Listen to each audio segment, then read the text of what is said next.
Welcome to the Locacacast. We are a Jojolion podcast, the only Jojolion podcast that doesn't claim to be anything more than what it is. Just two dudes talking about Jojolion, and more importantly, reading the good scans, not that dog park trash. Oh, brutal. Shots fired.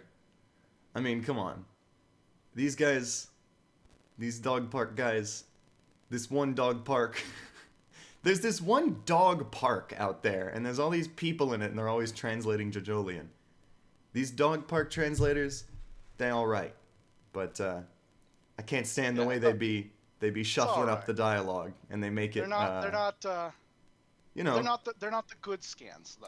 The fucking I read a thing that was like, when there's a translation, you shouldn't hear the voice of the translator at all. Like, the translator should have an attitude of, like, I'm not trying to add to or improve the text. I'm simply trying to bring it across intact.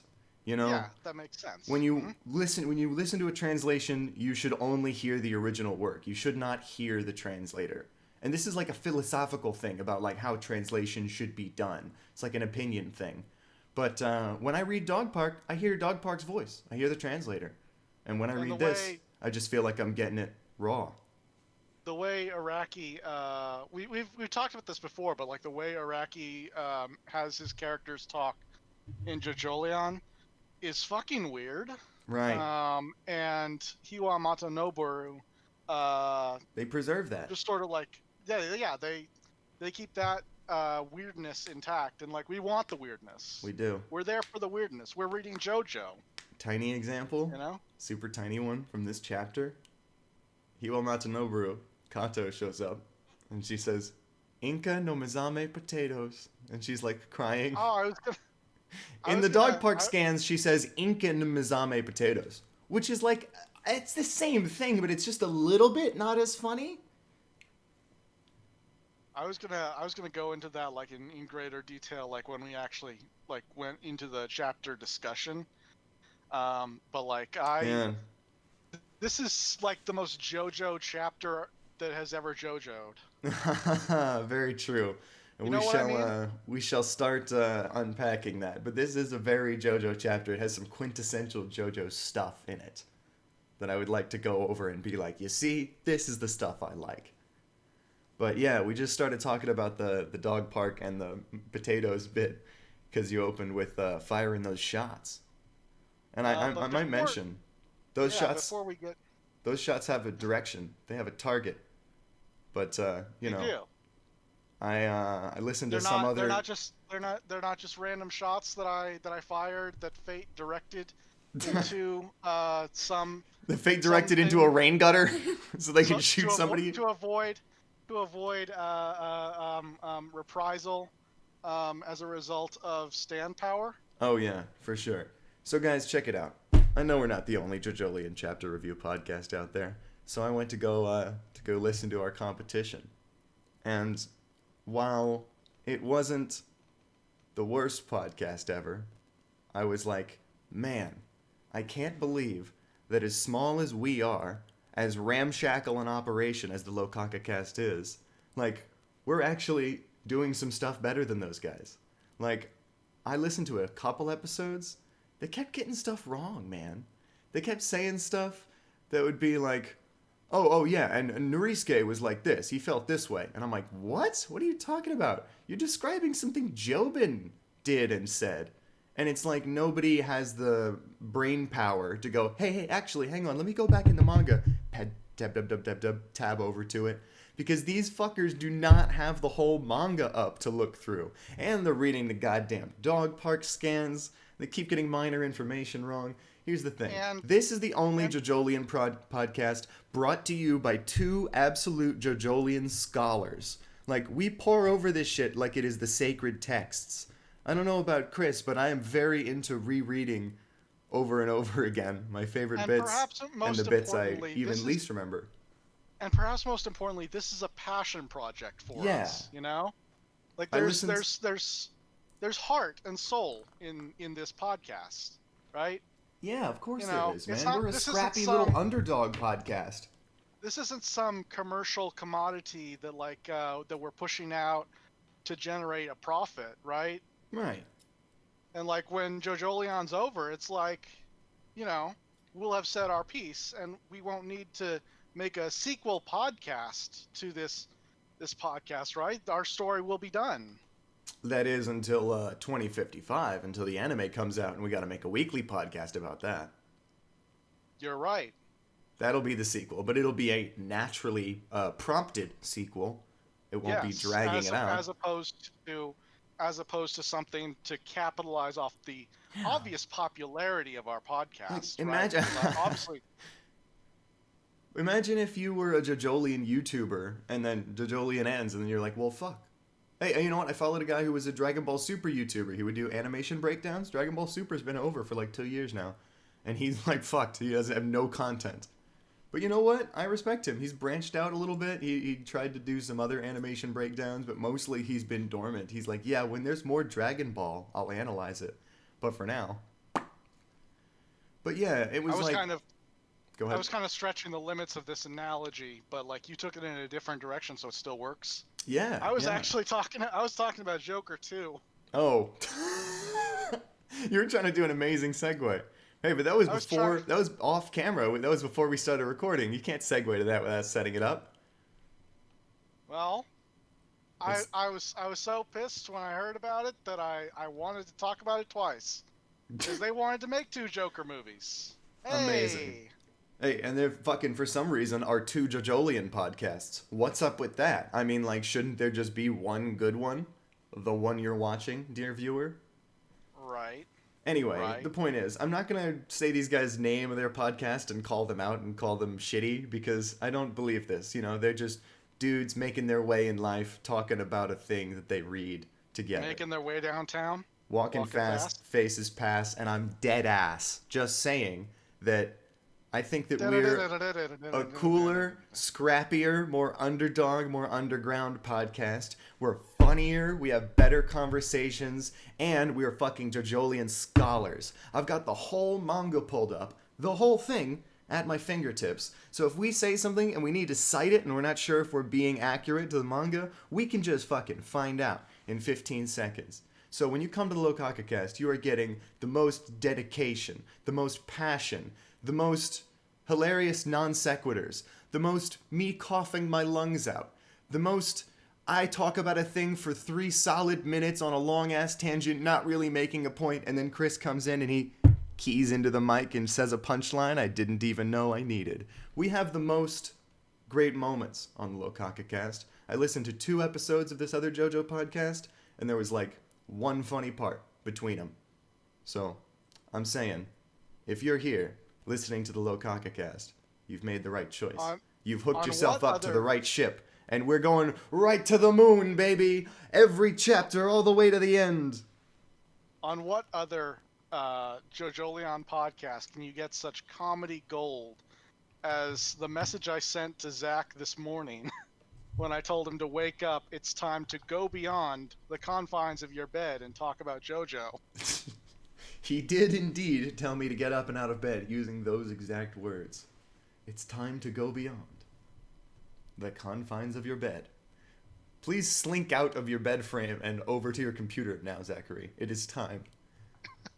All right, so I wanted to open the podcast. Chris helped me by doing the literal opening, but I wanted to open the podcast saying, I checked out the competition, looking weak.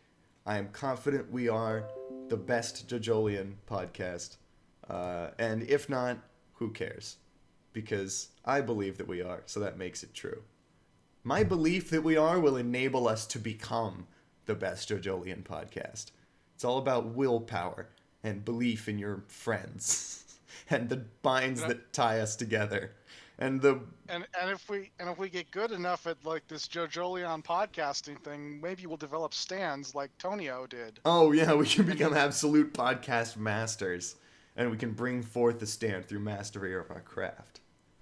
But yeah, I wanted to open the podcast with, I went out there and I looked. What are we measuring ourselves up against? And I saw and I went, hey, you know what? It's not just a gag that I'm saying we're a great podcast even though no one watches us. No, we actually are a great podcast even though no one watches us. You went to So I take a wanted look at the competition, and you found them lacking, is what yeah, you're saying. just a bit. I found them boys lacking in a couple departments. So I wanted to open up the episode with like a mission statement, a statement of intent, a strong, hey, thanks for being here and choosing, you're choosing the local brand of the podcast. You're choosing the locally sourced, free Homegrown. range, homegrown, just two dudes. Organic. Just two dudes, local organic farms, where just two dudes grow all of your produce and eggs. But anyway, this is a locally sourced, homegrown, ramshackle, tiny Jojolion podcast operation, as opposed to, our boys next door, which, the big corporation podcast. So, although they don't have sponsors and shit. So aside from checking out our corporate competition, did you have a good month waiting for the next chapter? Yeah, man, I did. I got up to some interesting stuff, actually. Most of the time, when you ask me this, I just have one thing to say. Like, I've been going to work. And besides that, just like eating and sleeping, playing a video game here and there. But this time, I actually did something cool. Or I guess it was sort of sad that I had to go do it. My grandma passed away earlier this year, in January. But as a result of that, she left each of us grandkids a little bit of money, which was nice. I didn't know that was coming. And then she also left us all of her old video games in her house.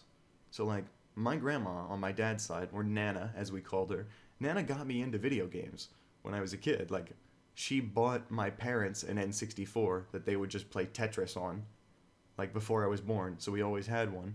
And then when I went over to Nana's house, like, she had an N64 and a PlayStation 1 and fucking NES and Super Nintendo and all this shit. And she had, like, Zelda and Mario and, like, real games.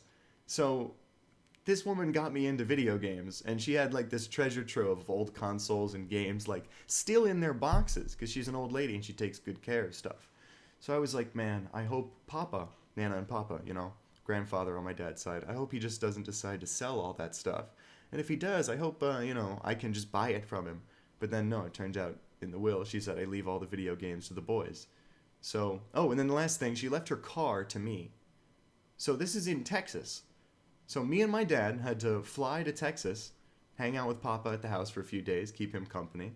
And then we drove off in her old car full of video games. And then we had to drive from Texas back to Phoenix, Arizona, where I live now. So we did a little road trip to get some artifacts from the past, and also to get Grandma's car, which she no longer will be using, and that's sad. We pulled it out of the garage. It was covered in dust. It hadn't been moved since January, so like in 4 months. But, my brother doesn't have a car yet.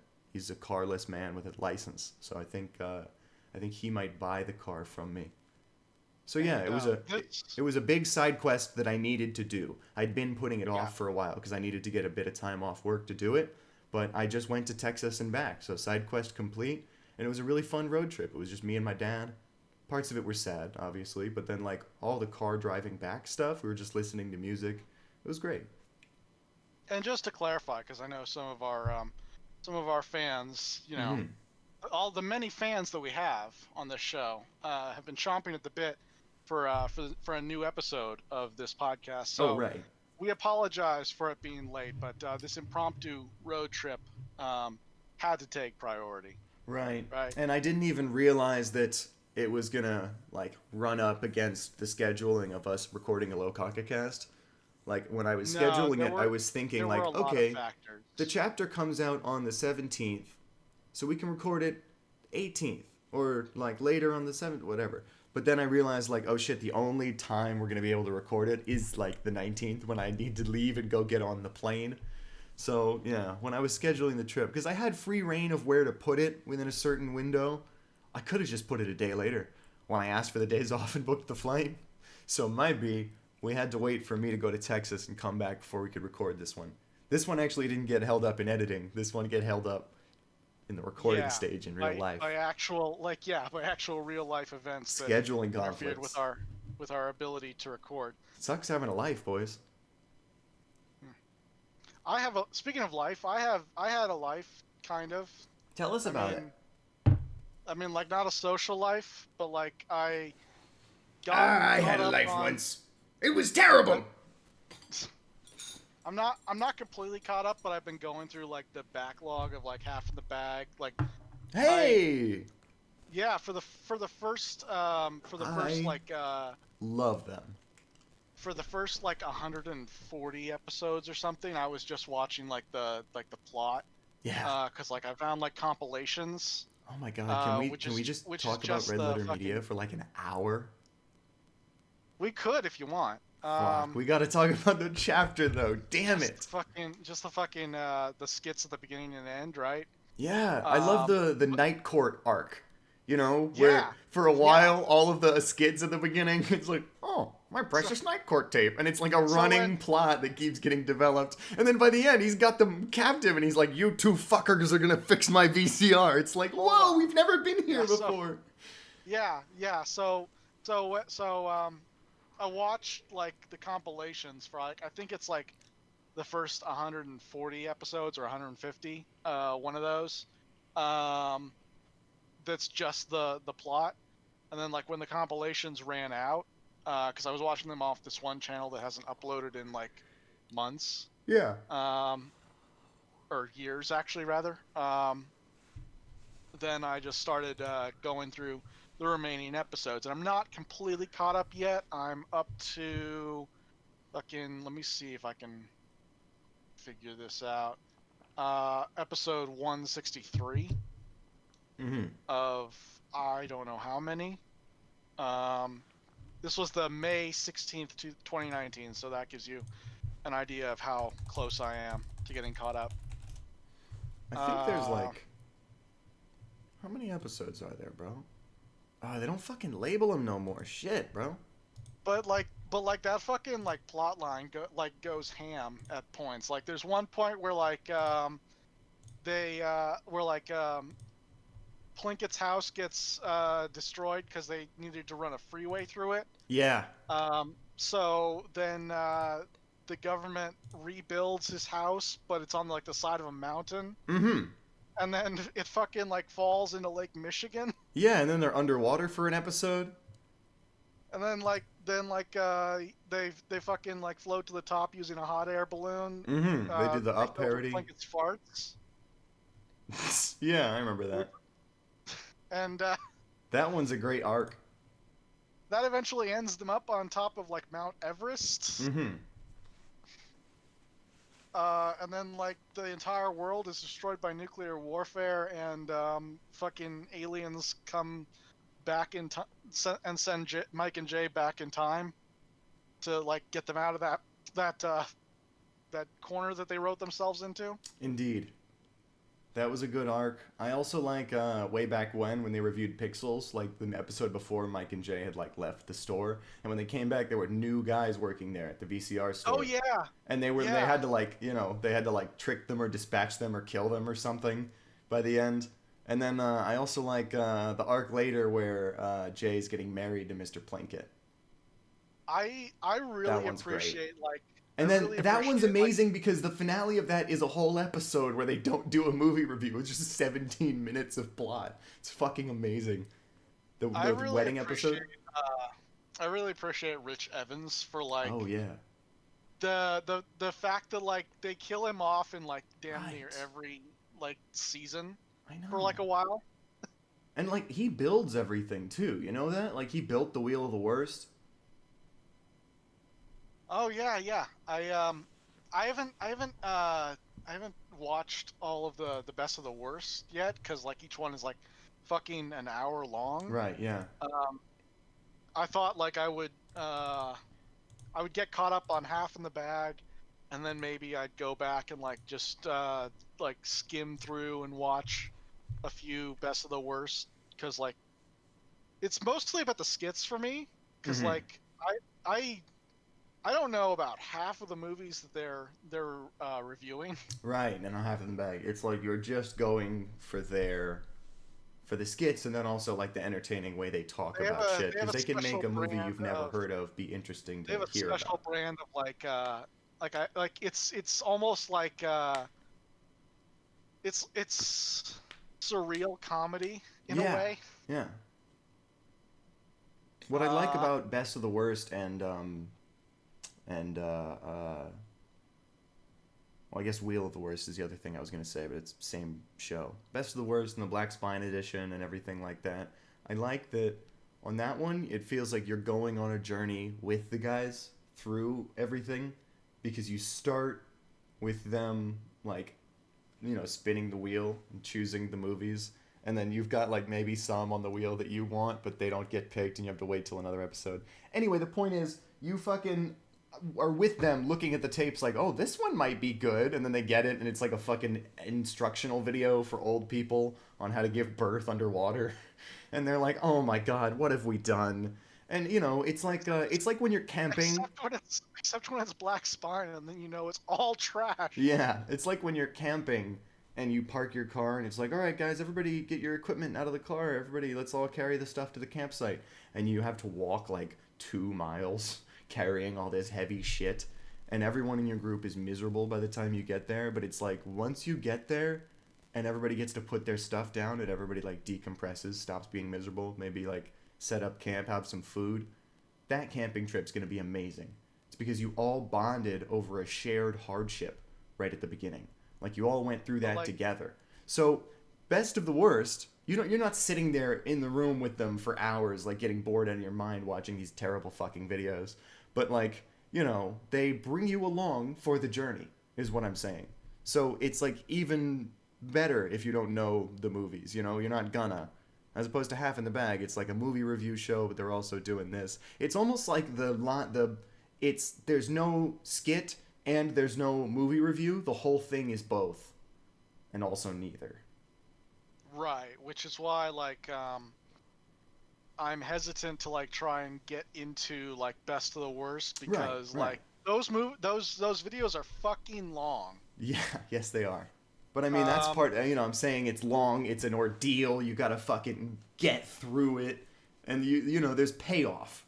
There's hardship and there's payoff. So those videos are, that's what they are to me. But if I can get back to Half in the Bag for just a second, one more thing that I'd like to comment on, and I'm gonna steal this basically wholesale from a comment that I saw on one of their episodes, is Rich Evans is the only person that I've ever seen who can undersell and oversell a fatal gunshot wound at the same time.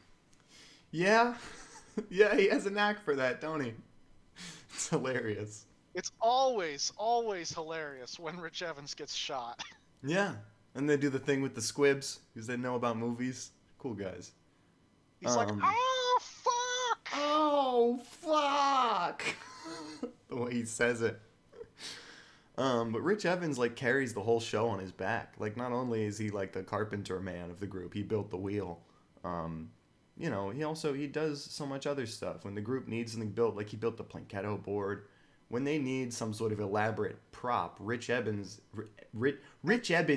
is their fabrication man. And he's also The other thing I noticed watching all of the Half in the Bag, I was just gonna say, he's also the group punching bag for comedy, and he's he plays up that he's fuck you, Mike, but he's totally comfortable in that role, and he's fine being there to get laughs. So he carries the group on his back. He builds everything, and he lets everyone play the jokes on him so that they can get the joke across. He can laugh on him. I saw the opening skit for it was Best of the Worst 100, I think, where he says that he painstakingly reassembled the original Wheel of the Worst, and then Mike's like, well, what did you do that for? We're only going to use this once. And then after they use it, Mike smashes it. Yep, that's the third or fourth time the fucking wheel's been broken. The first time Rich seemed really pissed, is he was Mike was like, the wheel's been knocked over one time before by Jack Packard, and he's like, oh, So that makes it okay. Because Jack Packard did it. That makes it okay. Like, it's fucking... Hey, Jack Packard is the coolest, by the way. Did you know that? Do you know this? You know who I'm talking about? The bald guy? I don't know who you're talking about, actually. Jack No. Packard is the bald guy with glasses who is sometimes on Best of the Worst. Okay. Jack. So I think he was on an episode of Half in the Bag. yeah. He's also on Was he one reviews of the- somewhat frequently. What's up? Was he one of the guys who took over the shop in and turned it into like a video game console repair shop? No, I believe that bald guy was Colin, and the other guy had the beard. Those are their Canadian friends. I'm talking about Jack Packard. Bald guy, glasses. Anyway, but the point is, he's really cool. He seems to be everywhere that, like, I would want to be if I was him. You know, like, for example, not only is he over here with the Red Letter Media guys, big chillin', he's also on The Escapist, the network that, like, Zero Punctuation is on. Yahtzee, that guy. You know him. Yellow background. And... No, I don't. the guy who makes the reviews. He's like an Australian guy. He reviews games, and he makes these short little 5-minute videos with a yellow background and a white dude with a black outline and a little hat. Okay, what I'm trying... I have the most tangential... Zero punctuation. I feel like I have the most tangential relationship to this particular area of YouTube because, like, I heard about Red Letter Media through, like, the Super Best Friends, right? Mm-hmm. And, like, then I didn't get real deep into the Red Letter Media stuff early on, so... I got into their Star Wars stuff years ago because somebody from Game Grumps mentioned it, and then I didn't watch anything else from them, and then I came back years later because I saw Black Spine Jenga, and I was like, oh, they do this too? And then I got into Best of the Worst and Half in the Bag and everything. But what I'm saying to you is this guy who reviews games, who's really funny, really witty, great writer, who I've been watching since, like, I was 14. Like, Jack Packard is also on The Escapist and does a show with him. Like, this other guy I think is, like, legendarily all-time cool. And Jack Packard is friends with Dan Harmon and was on the fucking Harmontown podcast. Like, somebody else I think is legendarily cool. And he was there for the moment where Dan was rapping and he fucking about Ice-T explaining that we all live in a simulation. He was doing a rap about being in the simulation, but he was doing an Ice-T impression. And Jack Packard was there for that, and he, like, got up out of his seat at the end. He popped off. So, like, Jack Packard, this guy who I always just saw in the background of Red Letter Media, is, like, I think literally me if I was in his position. Like, he's doing exactly what I would do. He's getting in with all of the people I admire and I think are cool. Like... I just, you know, if I could crawl through like a little Being John Malkovich wormhole and just come out and be Jack Packard for a while, that'd be great. Jack Packard, more like Zach Packard, am I right? Oh, but I would hate being bald. If you know me, I've got very long hair. But, like, there's one more thing I wanted to say about, like, watching Half in the Bag, like, all these episodes back to back. Yeah. Is, like, because I've seen a few of the newer ones, and I never noticed minor background details about their sets, like the Plinkett house and the VCR store. But, like, you can actually see the events that caused, because in Plinkett's house there's like a knife and a hammer embedded in the wall. Yeah. But, like, you actually get to see how those got there. Yeah, long running continuity. And, you know, like, if there's a couple episodes filmed back-to-back, there will be a bunch of those. Like, they didn't break down the set in between, so they didn't need to, like, reset stuff up for continuity. Like, for example, all those coronavirus episodes where, like, the set just kept getting dirtier and dirtier and worse, and there were, like, boards on the windows. I haven't gotten that far. Oh, okay. Well, there's they handled the coronavirus really funny. As the episodes go on, they have, like, no more jokes to make about it. And so Mike's like, too bad we can't go outside still. And Jay's like, what happened now? And Mike's like, everything. It's great. But, like, also, like, a minor detail, I never would have noticed this, but there's just, like, the faintest remnant of, like, blood spatter on, like, the back wall of the VCR repair shop. And that's from when fucking George Lucas's head exploded in the VCR shop in one episode. Indeed. I love those continuity bits that you can notice. Yeah, Red Letter Media. They are some real champions over there of creating good stuff that will last the ages. Because you're rewatching videos now from like 10 years ago. Now that we've talked about Red Letter Media for like 30 minutes. Last thing. Okay. You're watching videos from like 10 years ago, though, aren't you? Like those half in the bag bits, even if they're in a compilation. Oh, no. Those are old-ass videos. I'm up to like... I'm making a point about longevity. Right. Okay. I'm like, YouTube videos are this disposable thing that you watch and forget. So I'm saying that these guys... I think their oldest stuff are like 10 years old, though. Yeah. Yeah, like they've been doing Half in the Bag for about 10 years because they had the 10-year anniversary recently. So I'm saying that, like, it's really cool that these guys have made something that's so consistent and so good over a long period of time that, like, you'll still go back and watch the beginning of it 10 years ago and be like, oh yeah, this isn't a drop in quality at all. This is, like, just what I expect still from them, you know? Like, they've been doing stuff for so long at such a consistent quality that, like, they have such longevity on YouTube. It's so impressive to me.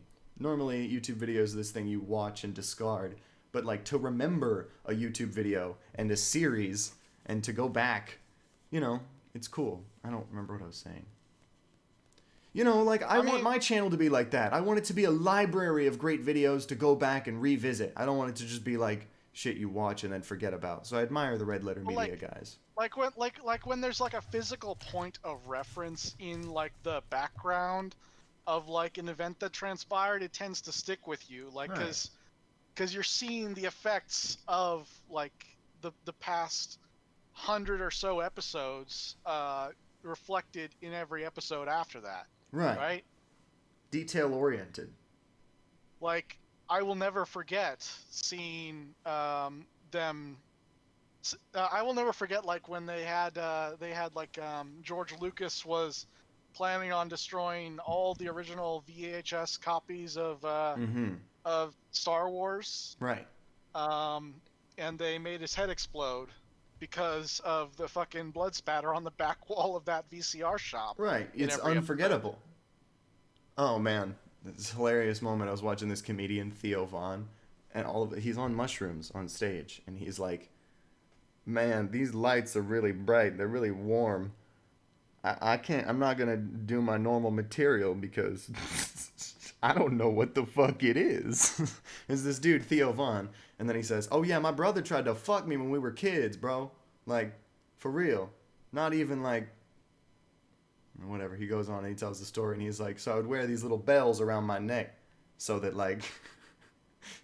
Anyway, this is a terrible story. But the point is, my brother contacted me on Facebook, and I was like, "Nah, man, whatever. You think I'd forget that shit? Nah. Unforgettable." He sings the Nat King Cole song, Unforgettable. You think I'd forget? Nah, son, unforgettable. There's one more gag I have to talk about in, like, one specific episode of Half in the Bag, and then, like, we can actually talk about JoJo on our JoJo podcast. I should take the clip of George Lucas's head exploding and just play that clip, and as soon as I could cut in Nat King Cole. Unforgettable. But there's one more bit I have to talk about, and it's, like, in their Justice League review. This is the one where Rich Evans brought in, like, the big block of ice. He says he's rich from just ice. And he says that they have a union, but they really call it a league. And you're from the Just Ice League? Yeah, the Just Ice League. But anyway, he leaves this block of ice on, like, on the fucking shelf while they're talking about the movie, and Jay is like, "Wait, don't you have to start carving?" And Rich is like, "Oh, no need. This thing will stay hard for hours." And then, like Jay would say, "That's what Brett Ratner said," and then it would zoom in on Mike's face with a slide whistle. That's what Kevin Costner said or whatever. A whole bunch of like Hollywood celebrities. And then like the last one is like that's what, and then like it bleeps him out and covers his mouth with "coming soon" said.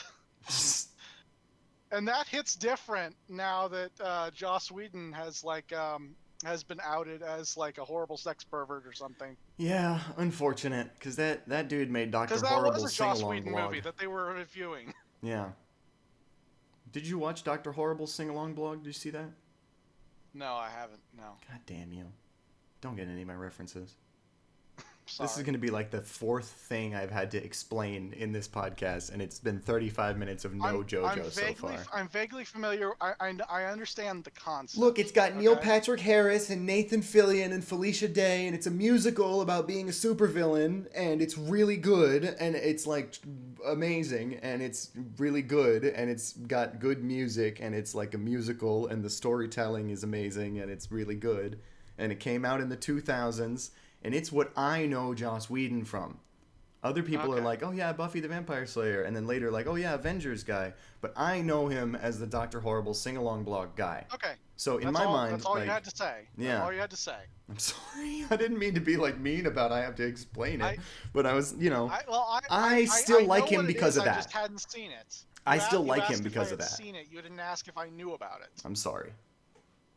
But I still like him because of that, and I'm sad that he's a Hollywood sex pervert, so we don't get any more of his, or I guess he hasn't made anything that's good like that in a long time, so it doesn't matter. But I haven't been paying attention, so maybe he's did or was gonna. I don't know. But back to whatever you were saying. Oh no, I was the coming soon in the Joss Whedon, right? It was just that that joke just hits different. Now that the director of the film they were actually covering in that episode was outed. Mm-hmm. Man. Who else got deleted from the timeline recently? Let's see, deleted from the timeline? As in, like, just outed as because somebody was deleted, like actually deleted. Who are you thinking of? Rest in peace, Miura. Oh, yeah. Miura. Do you want to just talk about that instead? Because we are fans of a manga that has like really great detailed brushwork and penciling. You're a fan. I'm familiar with it. I think it's a good idea as a concept. I like the art, but I haven't actually read the whole thing. I've read the whole thing, and I was devastated, especially because this happened while I was at the house with my grandfather, and we were like, walking around thinking about Nana, and it's weird because like I didn't know Miura, I have no real connection to this guy, but like I was dealing with the somewhat recent passing of a family member, and I was in the house again, so it felt like emotionally closer than it had been. I was sadder about it than I had been in the months since it happened because I was there. And then also at the same time, like on the second night I'm there, Miura dies. Or on the first night I'm there. And so it's like, then people are all like speculating, like I wonder if he wrote it down, I wonder what his plans were, I wonder this, I wonder that. So it was this weird situation where now all of a sudden there's two people in my life who are gone that I just have to figure out what I can about them from what they left behind, And with Miura, it's me and thousands of other people who feel this way and have been left with this task. But with my grandma, it's like just me and my dad and my grandfather. But it's like, it's like all of a sudden there were two, I wasn't doing just one, I was doing two at the same time. Even though I didn't know Miura, it was suddenly two of this situation where it's like, oh, this person's gone unexpectedly, and we got to just unpack what we can about them from what they left behind. Because, like, Grandma left us a lot of questions, too. We don't know a bunch of shit. Anyway. And, so it really broke me up, man. I'm sad. I loved Berserk.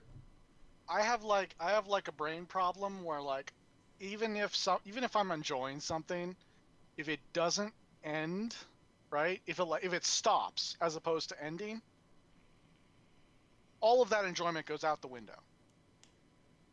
All of it. Everything is ruined if it doesn't have an ending for me.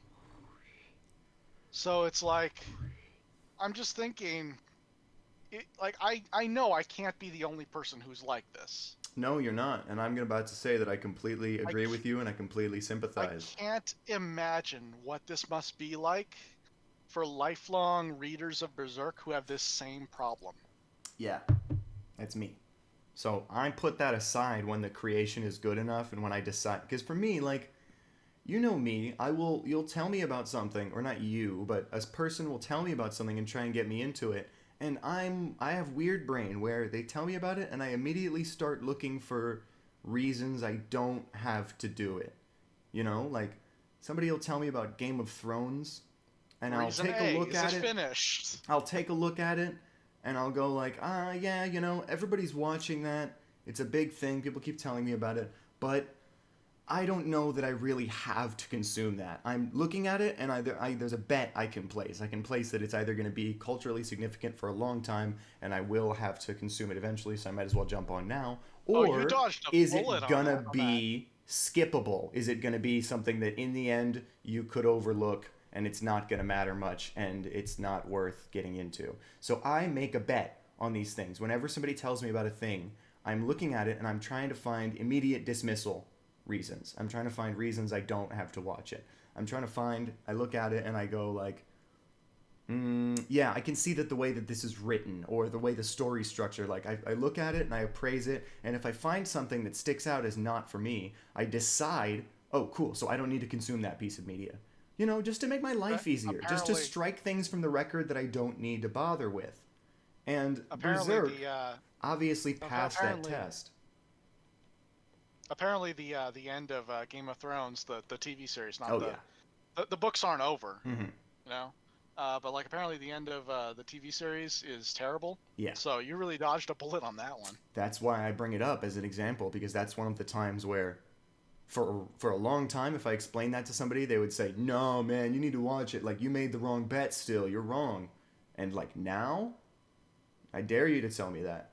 Like I made the right call. I dodged a bullet exactly like It's you like said. Like I made the very decision. few I people, don't need very to few watch that. people. That's skippable. I don't think it's going to turn out great. And it didn't. So I feel vindicated.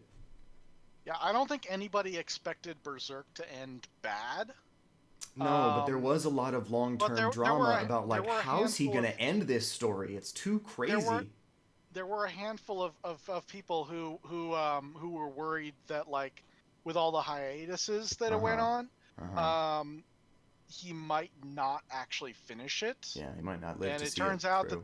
that those worries were well founded because he didn't. Yeah, unfortunate.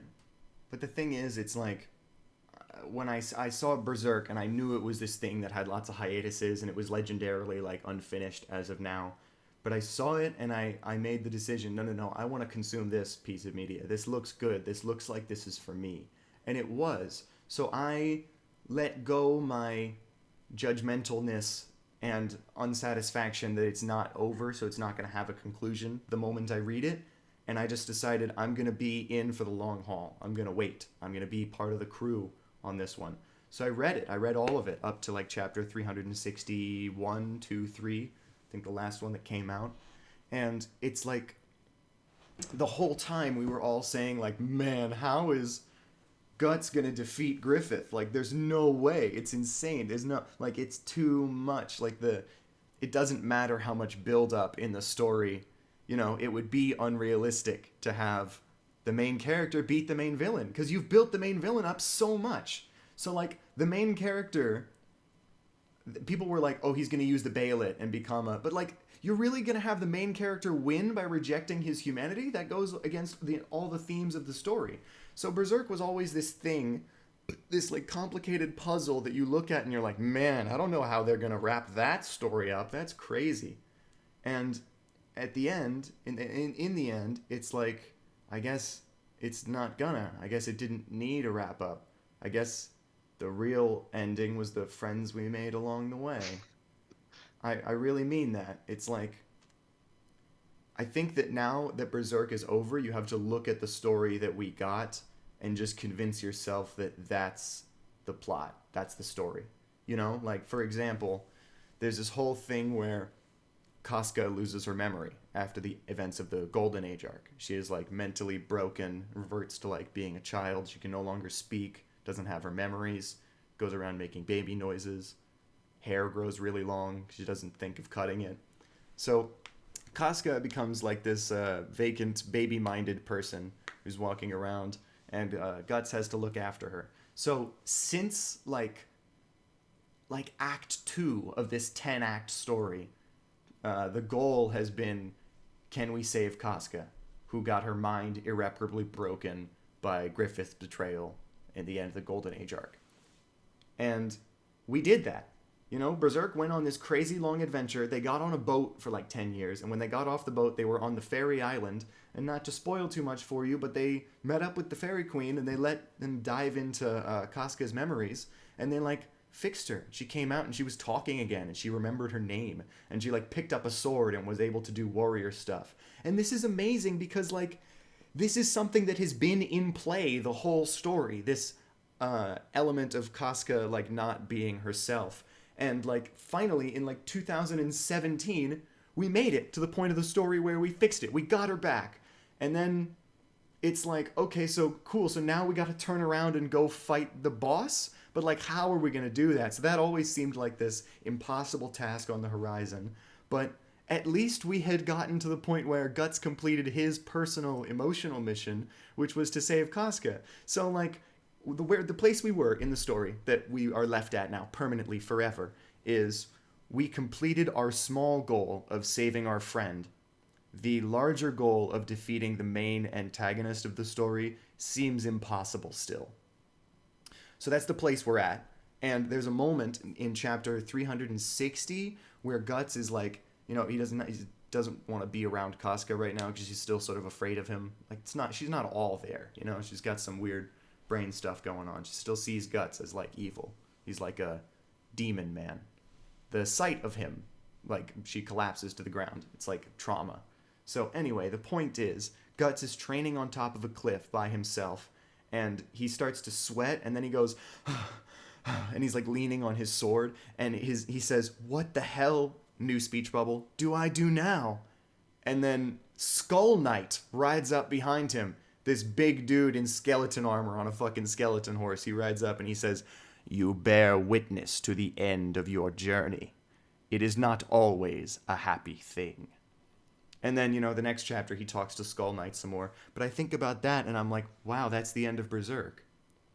Guts saved his friend, wasn't able to accomplish the overarching mission of killing his rival because he just got too powerful. He's a god. There's no way. We just have to give up on that. But at least we saved our friend. And then he's training on top of the cliff. What the hell do I do now? Skull Knight shows up. You bear witness to the end of your journey, dude. There's nothing to do now. You did the best you could. I think that's really sad, but that's kind of a perfect thematic ending. I think that's probably the best you could hope for. Right. Like, at least there's a point where you can jump off and say, that's a conclusion. Right. Emotional closure of some kind. At least we got there. So that's what I'm trying to impart to you. There's a point you can jump off at, and you can be like, well, you know, I'm happy with what we got. So it's not the worst tragedy that's ever happened in the world. Like Monty Ohm with Ruby, that was tragic because it was like a show that had promise, and then they kept it going after he died, and it just got bad immediately and only got worse forever. So if they leave Berserk like it is, it won't be such a tragedy. There's sort of an emotional closure ending that you can get there. But like, did it go like past that a little? Into like... Yeah, and they do a flashback with Skull Knight talking about like how he used to be a person, and the flashback chapter with Skull Knight ends. That's the last chapter of Berserk, and Skull Knight says, "What you witnessed," because they view his memories, "what you witnessed was the end of a foolish king and the beginning of a dead man cursed to stalk the night forever." So it's like we saw how he became Skull Knight, and then I believe that's the last chapter that was published. But we didn't move beyond Skull Knight showing up and comforting Guts that his adventure's over. So we're still there in that energy. We just kept talking to him. Because, like, in a way, I think, like, and I'm going to have a specific example of this, the worst thing that can happen is your story has a satisfying conclusion, right? Uh-huh. But then it's got a little stinger that sets up nothing. And like, have you seen the anime Panty and Stocking? No, but I know where you're going with this. It's a Gynax joint, so that should tell you pretty much Never where getting to I'm season going 2 of with that this. shit. So in Panty and Stocking, they defeat the big bad. Everything's good, but then there's a stinger at the end that sets up a season 2 that obviously never happened. Mm-hmm. And that's the end of the anime.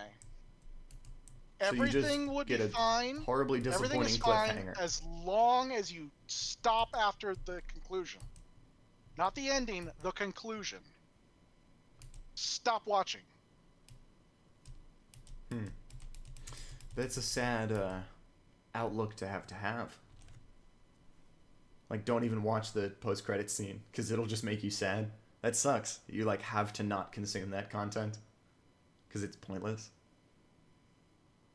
Yeah, Bad situation. That's the worst case scenario. Yeah, in my opinion. I must agree. A disappointing cliffhanger that is never fulfilled. That's the worst. So I'm at least I'm Berserk... somewhat relieved to hear that like Berserk doesn't actually have this problem. It's not as bad as it could be. We'll say that. Because that's the worst one to have. Mm-hmm. So rest in peace to Kentaro Miura, one of the great mangakas of all time. And I only hope, knock on wood, I only hope that Araki-san can continue to be immortal and live long enough to see his great work completed. Amen. All right, you want to discuss the chapter? Let's talk about the chapter finally. Woo! Okay, so last chapter, at the end, Kato shows up, and we got, now back to the good part! I wanna just point out that, like, this is the first time I've been so happy that we were both totally wrong in opposite ways. Mm-hmm. About Kato's interaction with Toru? Yes. Right, because I said she's just going to walk over there and kill him. She's just going to walk over there and step on him with her heel, and that'll be the end of that. And thankfully, it was more interesting than that. I said, no, she can't do that, because if she does that, he's gonna heal his wounds with her. Mm-hmm. But then what were you saying was going to happen beyond that, besides not my thing? Were you saying, like, you're one of the people who's like, yes, Kato-Toru fusion, or Toru-Joubin fusion? I thought it was going to be, like, okay, so fusion is out. Fusion's like, that's out. That's not how it works. There's not going to be any fusion. But I thought that, like, Kato was going to got, and Kato was going to get Gato? Like, and we were going to have, like, another like, year of Toru.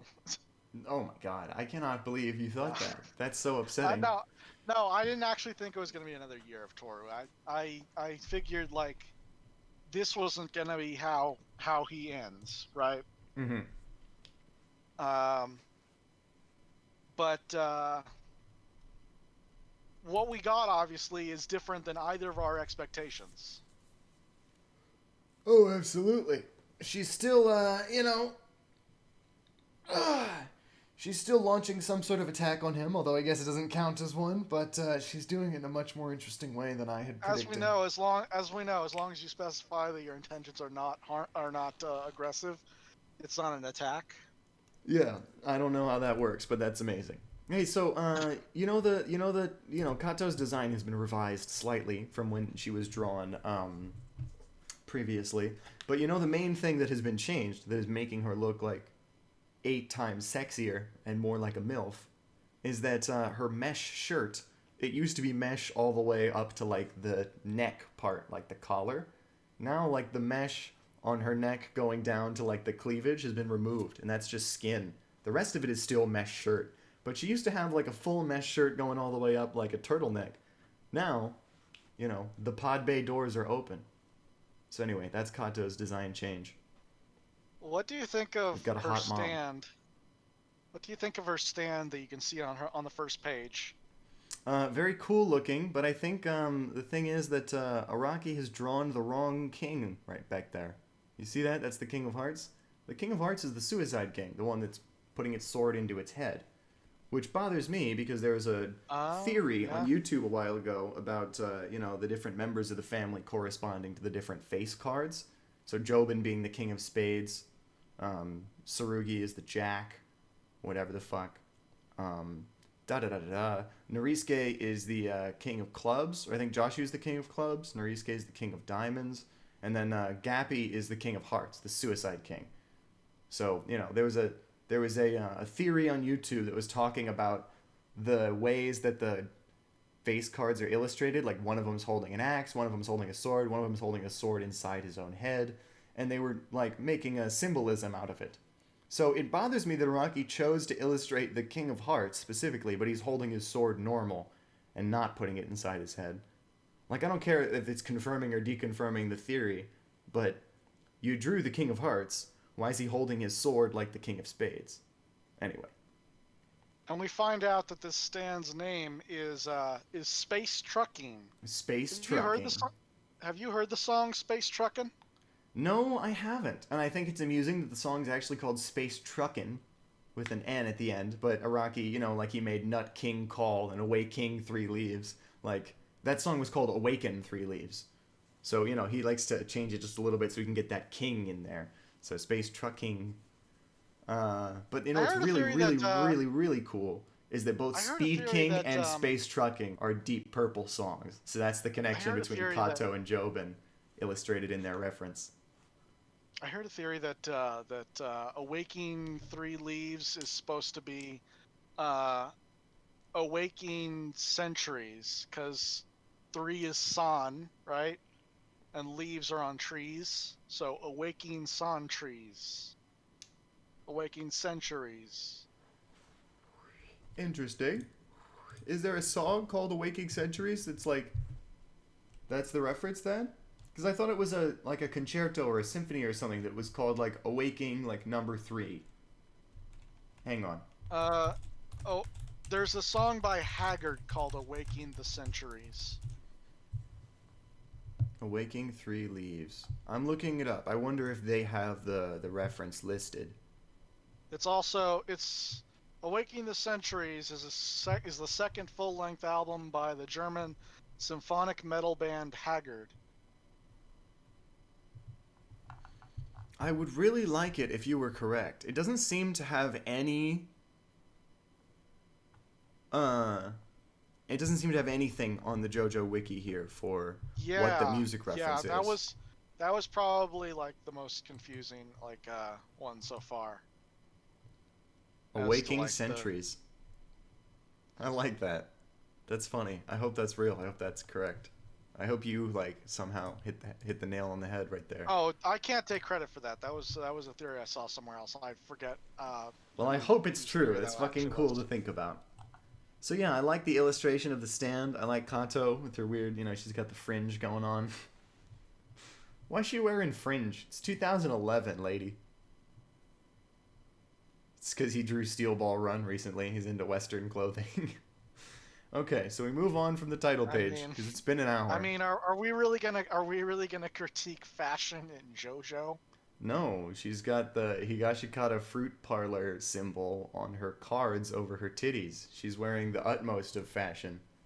We can't critique this woman at all. She's styling. So we move on to page 2. Soft and wet, go beyond. As he lumbers his ass down the hallway. Yeah, and it's a fucking really cool shot of Josuke in his stand. He's like, well, time to get back to the main plot. Hey, do you miss Josuke's eye rock? Because I do. You can still see like chunks of it. Yeah, but I miss it. He had an eye patch. It was cool. It was awesome. All right, but this is something I have a funny joke about, so I want to talk about it. He's walking down the hallway. Next page. He's walking down the hallway. amazing detailed shot of him where you can see the IROC fragments. He looks at Holly, and then he looks on the ground. They make sure to remind you that these two characters are very dead. Yes, super dead. They're not coming back. Mamezuku and Kei Nijimura. So he's looking at Holly, and then the next page, he walks out and he leaves the hospital. But, like, he must be looking at Holly like, man, Mom is gonna kill me for letting Kei die. Like, that's one thing I will never stop not understanding about Jojolion. That, like, they totally forgot that, I mean, I would never say Araki forgot. But it seems that, like, the fact that Kei Nijimura is Gappy's sister was very underutilized. Like, she didn't really, you know, my only family in this world is Holly. Dude, your sister is right there and, like, remembers you. Why don't you fucking team up with her a little bit? Now back to the good part. Now back to the good part. Alright, next. He's walking out the hospital, and he's walking across town to get back to the Gashikata estate. He's just gonna walk there. Yeah, that's cool and all. He's gonna walk there. I guess he might take a cab. We don't know. But I would really like it if he walked there. Didn't it take like a day and a half to get there before? For Yasuo, yeah. And she had Toru's car. So I don't know what's her excuse. I hope they correct this in the anime, because, like, yeah, and Araki doesn't seem to have any sense of scale and time and he has reality. A sense of scale and time. It just seems warped and wrong. And that's the thing, like, can we complain about Jojolion for a little bit? Can we just outright call it shit a little bit in a way that I think you'll agree with? Absolutely, yes. Like, why do we have to read this, be confused by it, and then wait, like, 15 years for the actual story? Am I right? Like, there's so much shit in this part that I'm like, oh, they'll fix that in the anime. And I'm just, like, reprogramming my brain so that it makes sense, even though it fucking doesn't. Like, why do we get the crappy version with no synergy and no sync, and then in 20 years we'll get the actual good version, how the story's actually supposed to be? So, like, what the fuck? do you prefer? So, would you prefer that, or would you prefer what One Punch Man does? And what One Punch Man does is like the shitty manga and then the polished manga. The manga, like what's his name? Yusuke Murata. Murata, yes. Murata will just sometimes put out like updated versions of a chapter that will completely change not only like the look of the chapter, but sometimes it'll change like fucking actual plot details. Like originally in like the latest arc there was a group of commandos that were sent into like the Monster Association headquarters, and they were supposed to get some politician's son back, and they ended up captured and used as like mind slaves by one of the monsters. And in the original version, the hero Amai Mask uses, like, he basically just cuts right through them to get to like the monster that was controlling them. But like then he updated it so now they live. But like I didn't actually read that that updated version, so it's like. So when they're alive in the next chapter, it blindsides you. How the fuck am I supposed to know which ones contain plot critical updates? Right, that sucks. I actually hate that. I thought you were going to tell me that one makes the webcomic and then Yusuke Murata makes the real manga. No. But no, you've told me something even more horrible and devastating. I would be so pissed if that happened in my favorite manga. I would hate that. Like, I have to read 2 versions of everything now? Are you fucking joking? It's like imagine if you went to see Star Wars in the theaters when it came out, but instead of the special edition coming out like 15, 20, 25 years later, George Lucas just changes elements of the movie as you watch it. Yeah, on the fly from viewing to viewing. And makes you watch the scene over again. Well, like in the middle of like the movie, he'll just pause it. He'll change the film around, and then like he'll Han Solo put goes it back in and play the same scene again. Han Solo goes, "Yeah, well, I bet you have." And then he goes, "Wait, hold on. Yeah, well, I bet you." He plays both versions back to back. And he lets the audience decide by applause which one they like better. And then when they applaud for Han shooting first, he storms out of the theater and burns down all his film. the fucking Greedo shooting first edit is so hilarious to me because of how it looks so comical the way Han Hilarious. just slides his head like just slightly to the side. Yeah, it's amazing. It's like Han didn't shoot first. He was the only one who shot. It's fucking. Anyway, so Like you know what this like the Han shooting like Han shooting only, not shooting first. Greedo never shot. Han killing a man in a bar in cold blood. This this serves the purpose of like establishing him as like a darker sort of like he's only out there like for his own self-preservation and self-interest, right? Right, like we just saw how our first character that our main character Luke befriends his first ally in the plot, Obi-Wan, and we already saw how Obi-Wan deals with a threat like that. Like he's sort of a dark man who makes his own way. He cut that guy's arm off, but he didn't fucking kill him. Like Obi-Wan had some sort of element of mercy and grace and like I'm carrying myself. Han is a lot rougher, you know? And this makes the scene where Han comes back to save Luke at the end of the movie have more impact because, like, you thought, well, he's fucked off out of the movie now. Especially because you have that whole scene of him packing up his winnings from helping the revolution and, like, leaving. And Luke's like, no, please stay, help us with the Death Star. And he's like, Luke's dressed in the orange fighter pilot outfit already, and Han's just, like, packing up a box of shit, and he's like, kid, I'm getting the fuck out of here. So it's like the movie's telling you Han's done, he's fucked off. Like that's a character reason why it's important for Han to shoot first, because like that way he has an arc. You know, he's not already a heroic type from the beginning. Yeah, who only shoots in self-defense. He's like a fucking space pirate. He's not a lovable rogue yet. He's just a roguish motherfucker who shoots people in a bar when they ask him to pay his debts. Which, like, he has debts. It's not, like, unethical for Greedo to be like, hey, pay us the money you owe. Like, he's a fucker. He's cheaping out on but there's a more practical and I think hilarious reason why that scene shouldn't have been changed. And it's the fact that Greedo misses a target sitting 2 feet in front of him. Well, I mean, can you blame him? He's got those big fly eyeballs. I mean, he's seeing like 60,000 angles on what's happening. He's got those, what do they call it? Compound eyes. So he's got compound eyes, so it's probably hard to aim a blaster. Like, honestly, at some point, it's like you have to feel bad for Greedo. Yeah. When Han shoots him because he's practically blind. He missed him at point blank range. Right. Do you think it's hang on, I have something really funny for you. Do you think it's like a practical joke by Jabba and his gang that they were like, hey, Greedo, go over there, talk to that guy, tell him he owes us money, and they just give him a blaster like he doesn't even know how to shoot? He's like a busboy at the bar or something. He's not even like it was just a practical joke.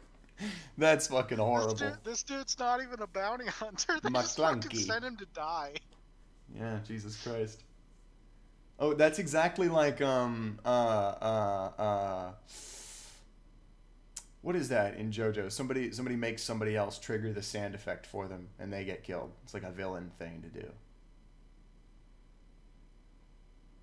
It's like, here, you walk out there first. There was also like early on in Jojolion where you had the kid open. Yeah, I'm thinking about that, but I know there's a better example. I know there's a more drastic. Maybe, okay, this wasn't villainous, but maybe when Yasuo said, "Kay, go into that room and hand the phone to Josuke," and she just walks in and gets killed. Like, that's like hey, walk into that room. It'll be fine. Here, but like they're taking the effects of the stand for you. And then it wasn't fine. Yeah, it went. The narrator, but it wasn't fine. Larry David comes in. Or not Ron Howard. All right, so next page then. Hey, wait. I'm going to make an outlandish prediction. You ready? Outlandish. Okay. Now, I don't want you to make fun of me for this. This is a moonshot.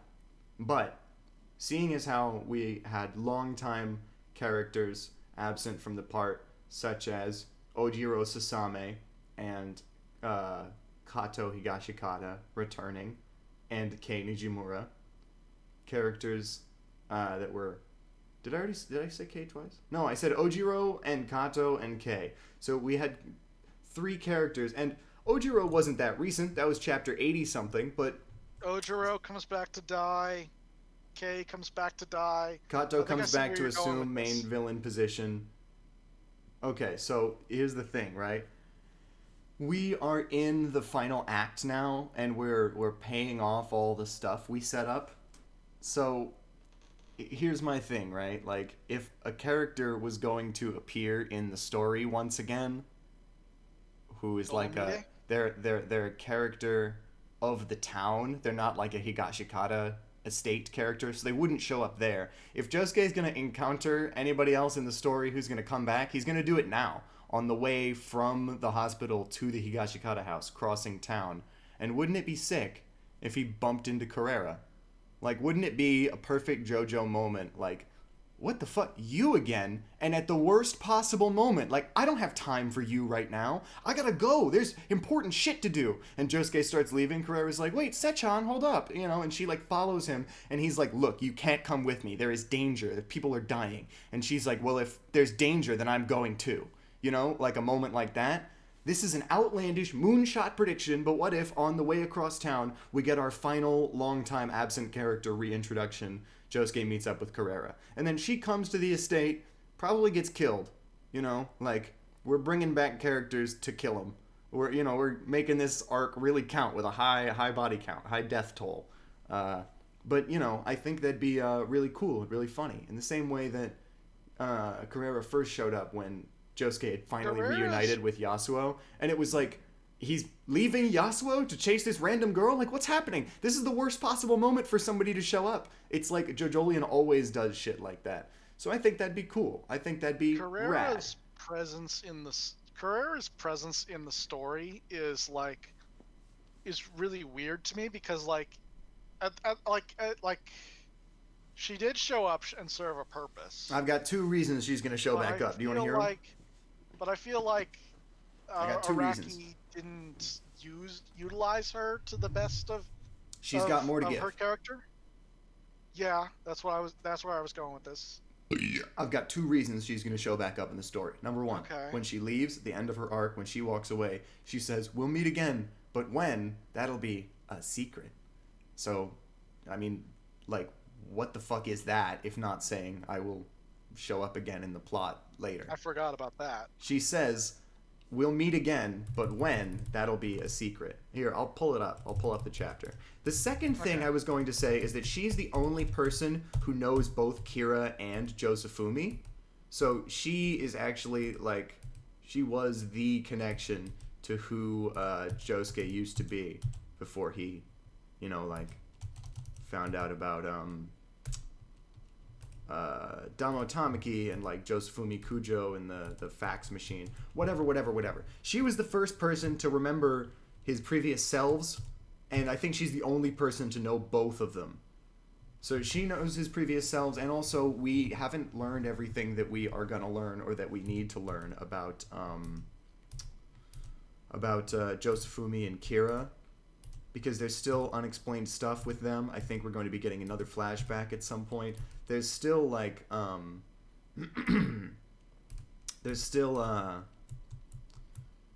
where the fuck does the Aphex Twins fight take place? When is that? Oh, no, that's before, that's before this.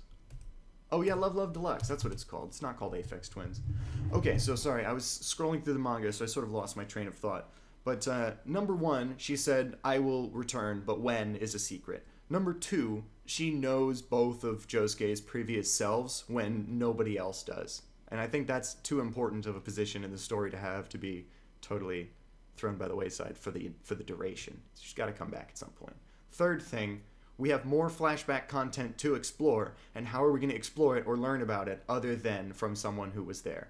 Because we don't know how that picture was taken. We don't know anything about the bookseller's mark on dead Kira's wrist. We don't know anything about Flashback Man, and Norisuke said that he knew Kira, which we never saw in the flashback. So we know nothing about Kira's relationship with the Higashikatas.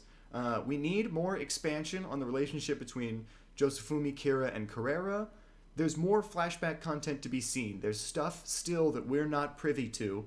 And how are we going to get to see it and get our characters in the present timeline to understand it, except from someone who was there? So I'm thinking that Araki has had this idea of like, oh, I'll tie up the last of the Josefumi and Kira flashback content with Carrera when the time is right. But like, the time hasn't been right yet for that sort of revelation. So he's been holding her back, waiting in the wings for a really long time, like Kato.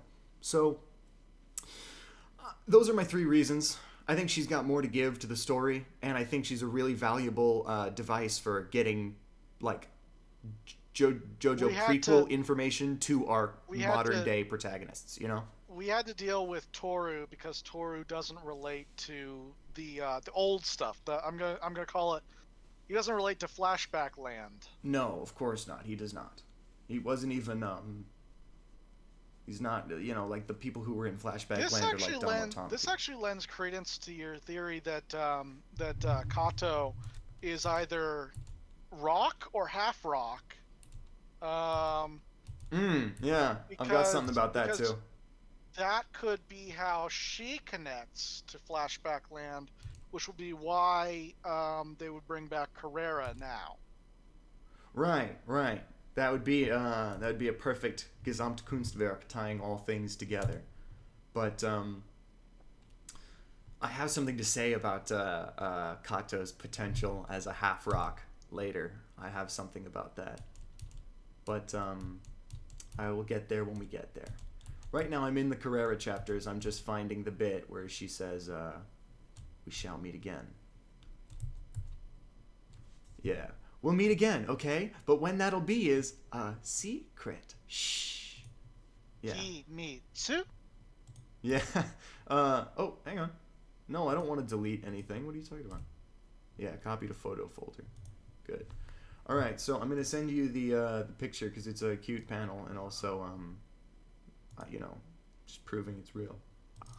I send you every panel I talk about. Hey, speaking of which, it's time to poop on the other podcast a little bit because those guys, not only do they not have all of Jojolion pulled up to look at and to tab through at a moment's notice like we do, the better, more professional podcast, but also, like, they had exports on one episode.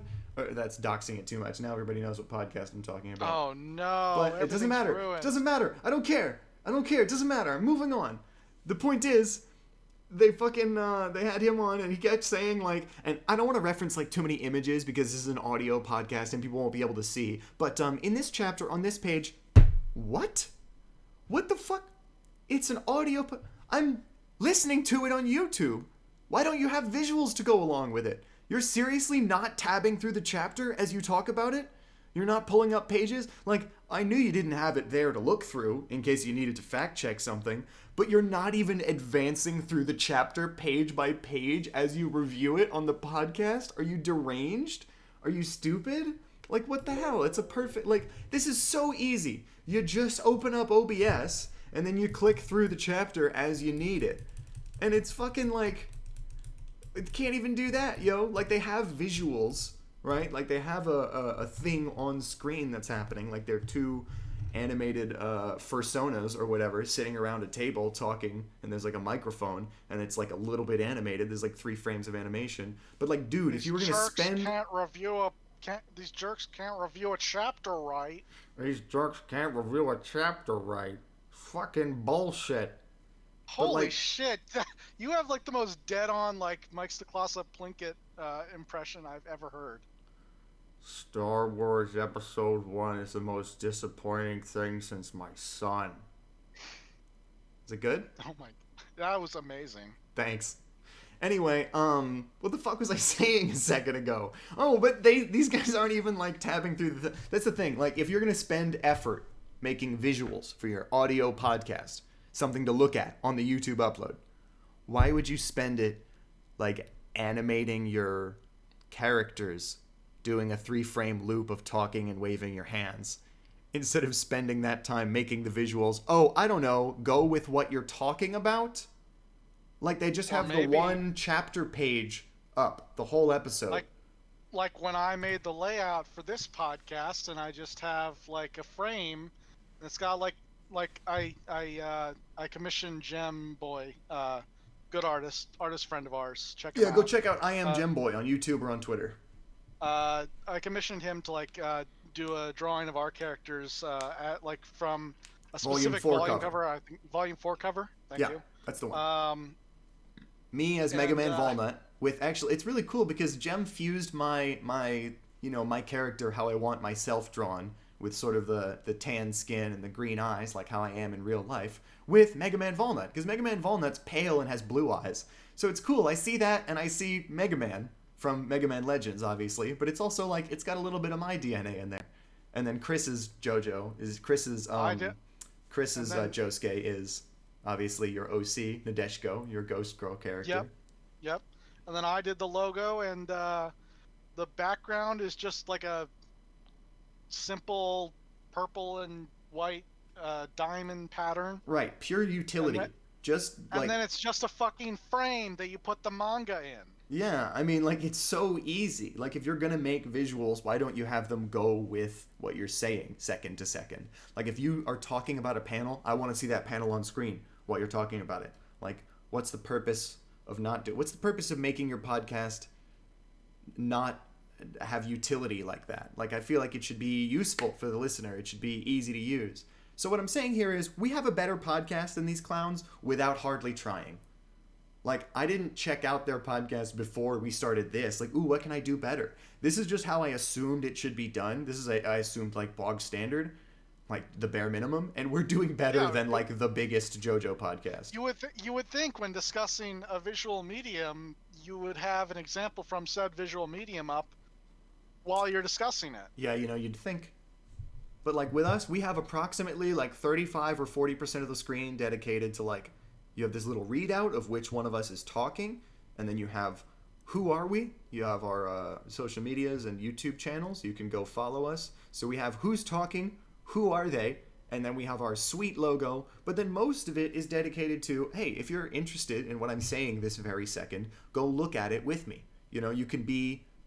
I feel like it's you're a better experience as a viewer if you have the panel right there. It's all the information you need. Right. I'm not expecting you to be following along at home. The video's got everything you need in it. So we are a better JoJo podcast than like the big boys without hardly trying. Incredible. Here's that panel of Carrera, my friend. All right, let me take a look at this.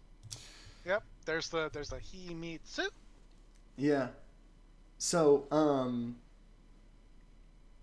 yeah, I've got those that three-pronged approach as to why Carrera will come back into the story, and I've got a wild, outlandish moonshot prediction that Josuke will encounter her like next chapter as he's walking across town back to the Higashikata estate. That's my moonshot. Hold on.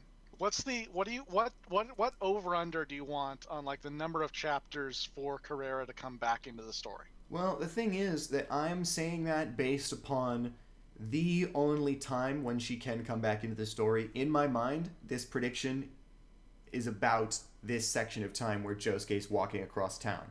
Because she's not a Higashikata estate character. Like The Simpsons? Like, Skinner is a Springfield Elementary character. But he can sometimes show up in contexts outside of that. He's like a general town character. There are some characters like... the other kids Bart and Lisa go to school with, they're locked down Springfield Elementary characters. It'd be rare to see them like the background kids. So Carrera is not a Higashikata estate character. She can't just show up there. It would be weird. It would have to be explained somehow. So I think he's got to meet her walking across town. And if that doesn't happen next chapter, that means that Josuke is going to be walking across town for like 2 or 3 chapters, which is going to suck. So I'm estimating 1 because I don't want to believe it's going to take that long for Josuke to get across town.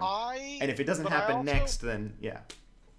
I also predicted that this part of JoJo might end with a flashback epilogue similar to to part 5, where they tie up all the other loose ends that when you would need a flashback to explore.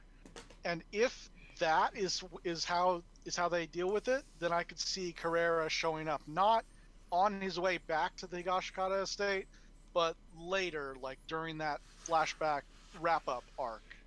That would only happen if Josuke dies. And that's a prediction that you can agree with or disagree with as you please, but that's emotionally where I feel. I think we would only get a bittersweet Sleeping Slaves prequel flashback epilogue if we had no Josuke to follow and get an epilogue about him.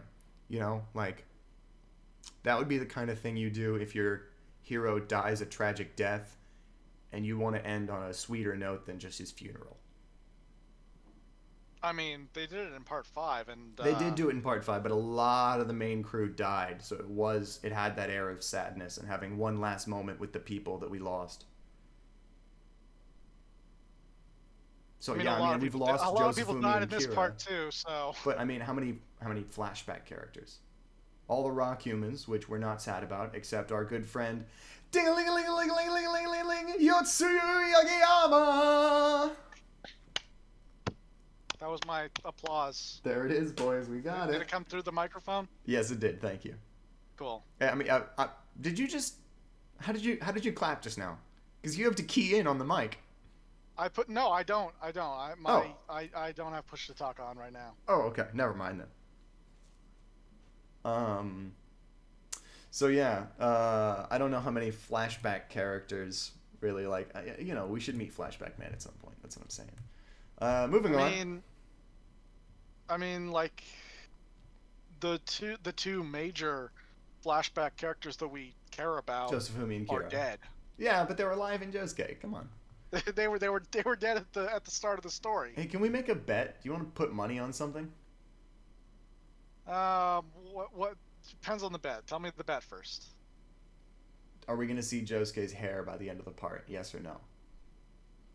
I mean, you can see it in this panel that you sent. Chris, I am gonna smack you. I'm gonna slap you upside the head. You mean what? You mean the top of his head? I'm gonna smack you upside the top of your head. Listen, are we gonna see Josuke without his hat illustrated in a panel? Are we gonna see his full hairstyle before the end of the part? Yes or no? What do you think? Yes. Yes. Okay, so we can't bet on this because I'm yes too. We can't. Nobody's picking the opposite position because it's like there's been too much playing with that concept for it to not be paid off by the end, right? Like Kei trying to take his hat off. Which, by the way, do you ever think about how that's Kei Nijimura, the maid? Josuke shows up to her house, or to the house that she's working at, dressed like her brother, looking like her brother, Kira, and the only thing different is he's missing the hair noodle. So she's like, let me get your hat for you right away, and tries to take the hat off his head because she wants to know if he has Kira hair, if it's Kira. But like he has no memories, doesn't understand what she's doing. So he's like, hands off. What the fuck? Don't touch my hat. The hat doesn't come off. I'm actually hedging my bet here, because if, like you said, the epilogue of this is like we flash forward to like Josuke and Yasuho's happy life together, then that's where I can see him not wearing the hat anymore. Yeah. Also, like I would really want in the epilogue, I would want him to be wearing a different outfit. Because I love this sailor uniform. It looks really good on him. But I really think, wouldn't it be cool if he was wearing like a sailor captain's uniform in the epilogue? Like he'd upgraded? That would be cool as fuck. I would love that. So the thing is, I really want him to be wearing different clothes for the first time ever in the epilogue. And have his hair show. What if once like the main plot is resolved, right? And like all the rock human stuff is dealt with and the curse is lifted and like everything regarding Kira is resolved. Like he's standing like on the pier with Yasuho and like a strong wind blows his hat off and like we just like he just watches his hat like fly out to sea.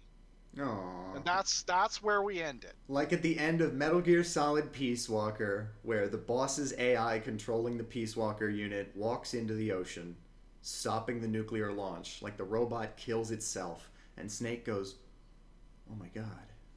He doesn't say that, but he goes in his Snake way. He's like astounded, and he takes off his headband, and he just lets it go out of his hand, and the wind takes it.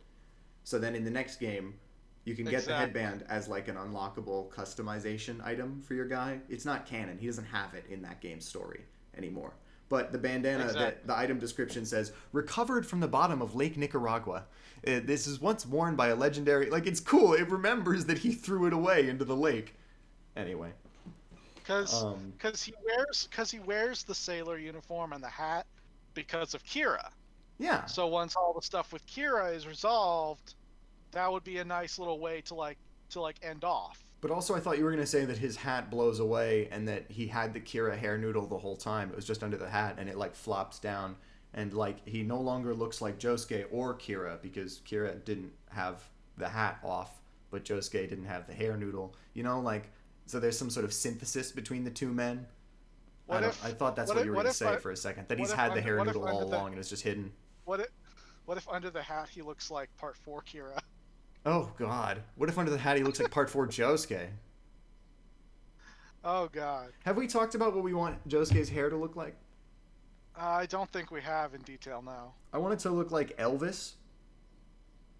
You know, Araki likes Elvis. Elvis is cool. Toru's listening to Elvis. But I want it to look like this. Hold on, I'm getting a picture for you. Sorry. Oh, you're getting a picture? Yeah, I have one right here, and I'm just talking to fill the space while I look for it, and I send it to you. There it is. This. Because think about it, like, his hair sitting under his hat all the time. What if it was just, like, perfectly shaped like this by his hat? Like, I feel like this would be perfect. Like, this is what his hair would look like underneath his hat if he just x-rayed the hat out, you know? And then it's so greasy under there, he never washes his hair, he never takes the hat off, that, like, it's just perfectly, like, greased and coiffed like that. Ooh, I gotta show this to the people on the... Oh, yeah, make sure they can see it, too. I want Josuke's hair to look like that. Elvis. Oh, and I did a little drawing here, I'll show you that, too.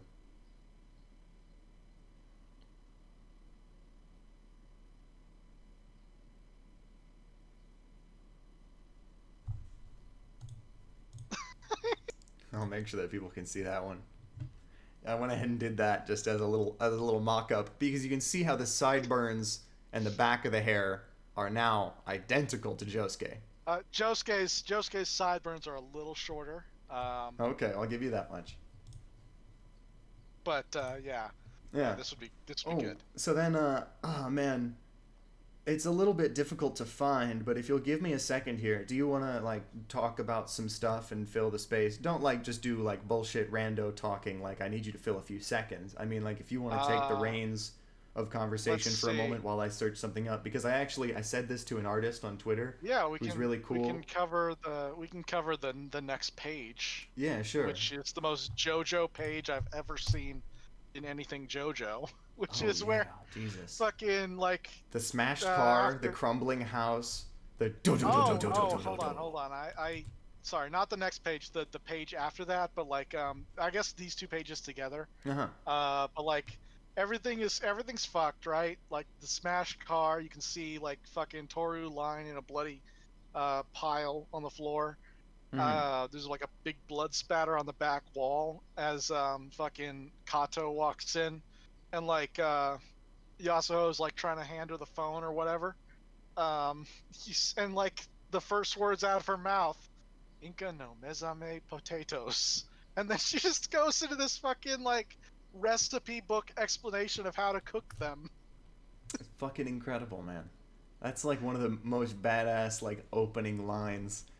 Like, I came here to give my son this cream stew with potatoes. And it's like, you're going to be the main villain, and that's how you're introducing yourself to the story again. JoJo as fuck. It's like an all-time iconic moment now in my mind. That's going to be like Zeppeli punching the frog. Like, at the 11th hour, the main villain shows up, and she says, Inka no mezame potatoes. This is Kira's speech to Shigechi. Yeah, true. It has that same, you know, like, I just want to go about my life, and you're interrupting it. You're ruining everything. But it's okay. I'll fix it. But anyway, here, I have the thing for you. She does go on. She, like, it takes, like, what? Hold on. 4 pages to get past this, this fucking opening line about the fucking Inca no Mezame potatoes and how she wanted to bring them over to Joubin. Mm-hmm. She spends a while Crazy. explaining it. But hang on, before we go into this any further, on the topic of the hair thing still.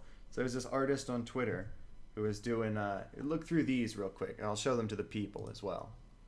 Yeah, I'm looking through them. Just straight up bald Josuke. Oh yeah, that's a great one. So then, those are, here, why don't I'll fucking just show them all. I don't care. Here. So she did a bunch of these. This fully bald, Joshu hair, Widow's Peak, the Kira hair. This woman is in love with with Josuke. All right, so then he's got a little bird. Oh, you weren't that kidding. one's There cute. are a lot. Jotaro hat. Aura.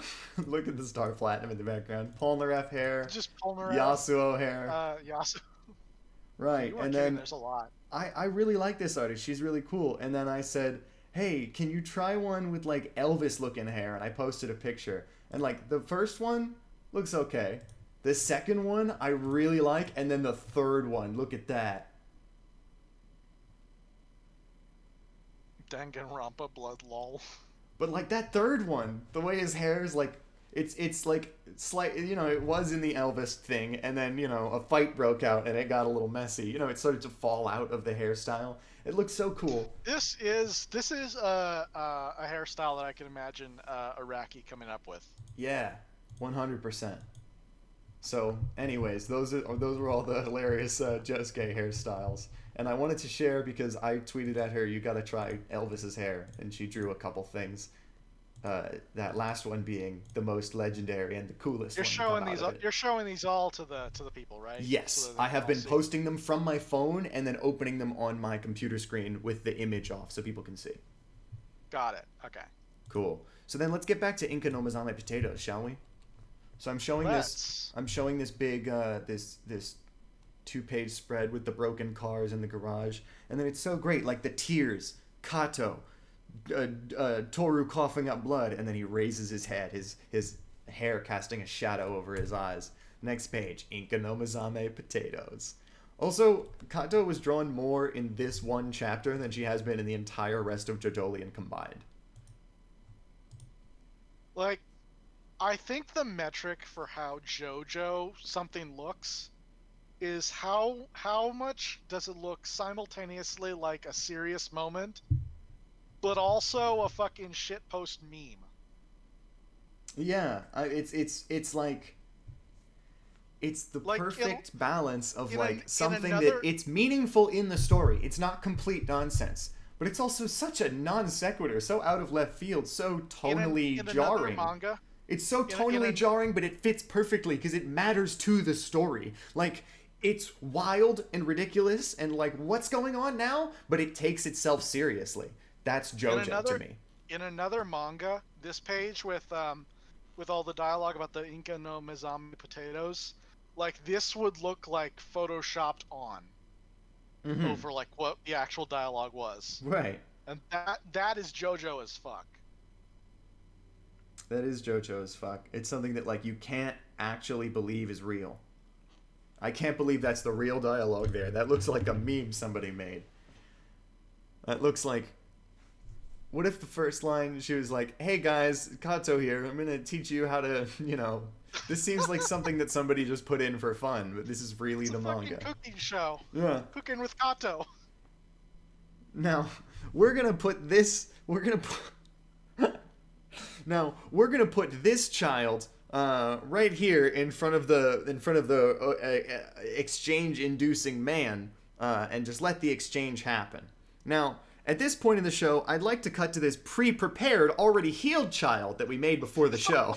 The already healed child. This is what you're gonna want your end product to look like. She like dumps Tsurugi on him and is like, all right, now while that simmers... All right, we're gonna make jokes about Kato, like everything in the story she does is a different like cooking show host thing. This is our new running gag with her. I like it. And that is how you make a perfect flambe. And that's how you skin a cat. All right. At my son's favorite, and yesterday Joubin told me he'd really like to have some again. So like I feel for her. She's really sad that like her oldest son, the one that she did the murder for and went away for 15 years, like the one that she was doing all this shit for, the son that she was closest to, the one that was oldest when she got put away, like, you know, he's gone. It was all for nothing. You know, she's got to be experiencing heartbreak on a degree. You know, it's very sad. However, I think he's still going to be healed and return and be a villain for Josuke to fight. Do you want to talk about that real quick? You think Toru's going to be healed? No, Joubin. She's sad about Joubin being dead. Joubin, okay. Getting killed before his time. I missed the opening statement. Yeah. She's sad about Joubin being dead, getting killed before his time, and also that all that stuff she did, she went to prison for him for 15 years, is now, like, up the river, you know? But I still feel like Joubin is going to come back and be alive and have a fight with Josuke. What do you think? Can we debate on that for a little while? I think like you have to, because like the story has set him up so much. There's no way that was it. The only and I feel that much more strongly with Joubin than I did with Carrera. I'm saying that even more intensely with Joubin. Joubin currently represents like the closest thing this manga has to a main villain, in my opinion. You know, other than Kato, because I don't think Josuke is gonna fight Kato. Kato's more like, if I could use like a Star Wars analogy, I think it's like, Kato's the Emperor and Joubin is the Darth Vader. Or as you once told me was the phrase for it, the Wizard and the Dragon. It's the big bad and the dragon. It's not the Wizard and the Dragon? No, it's the big bad and the dragon. Hang on one second, because I'm sure that I've heard the Wizard and the Dragon used to describe this concept in like a fantasy setting, and I just thought that I'm using the TV tropes terms. Okay, all right. Hang on. But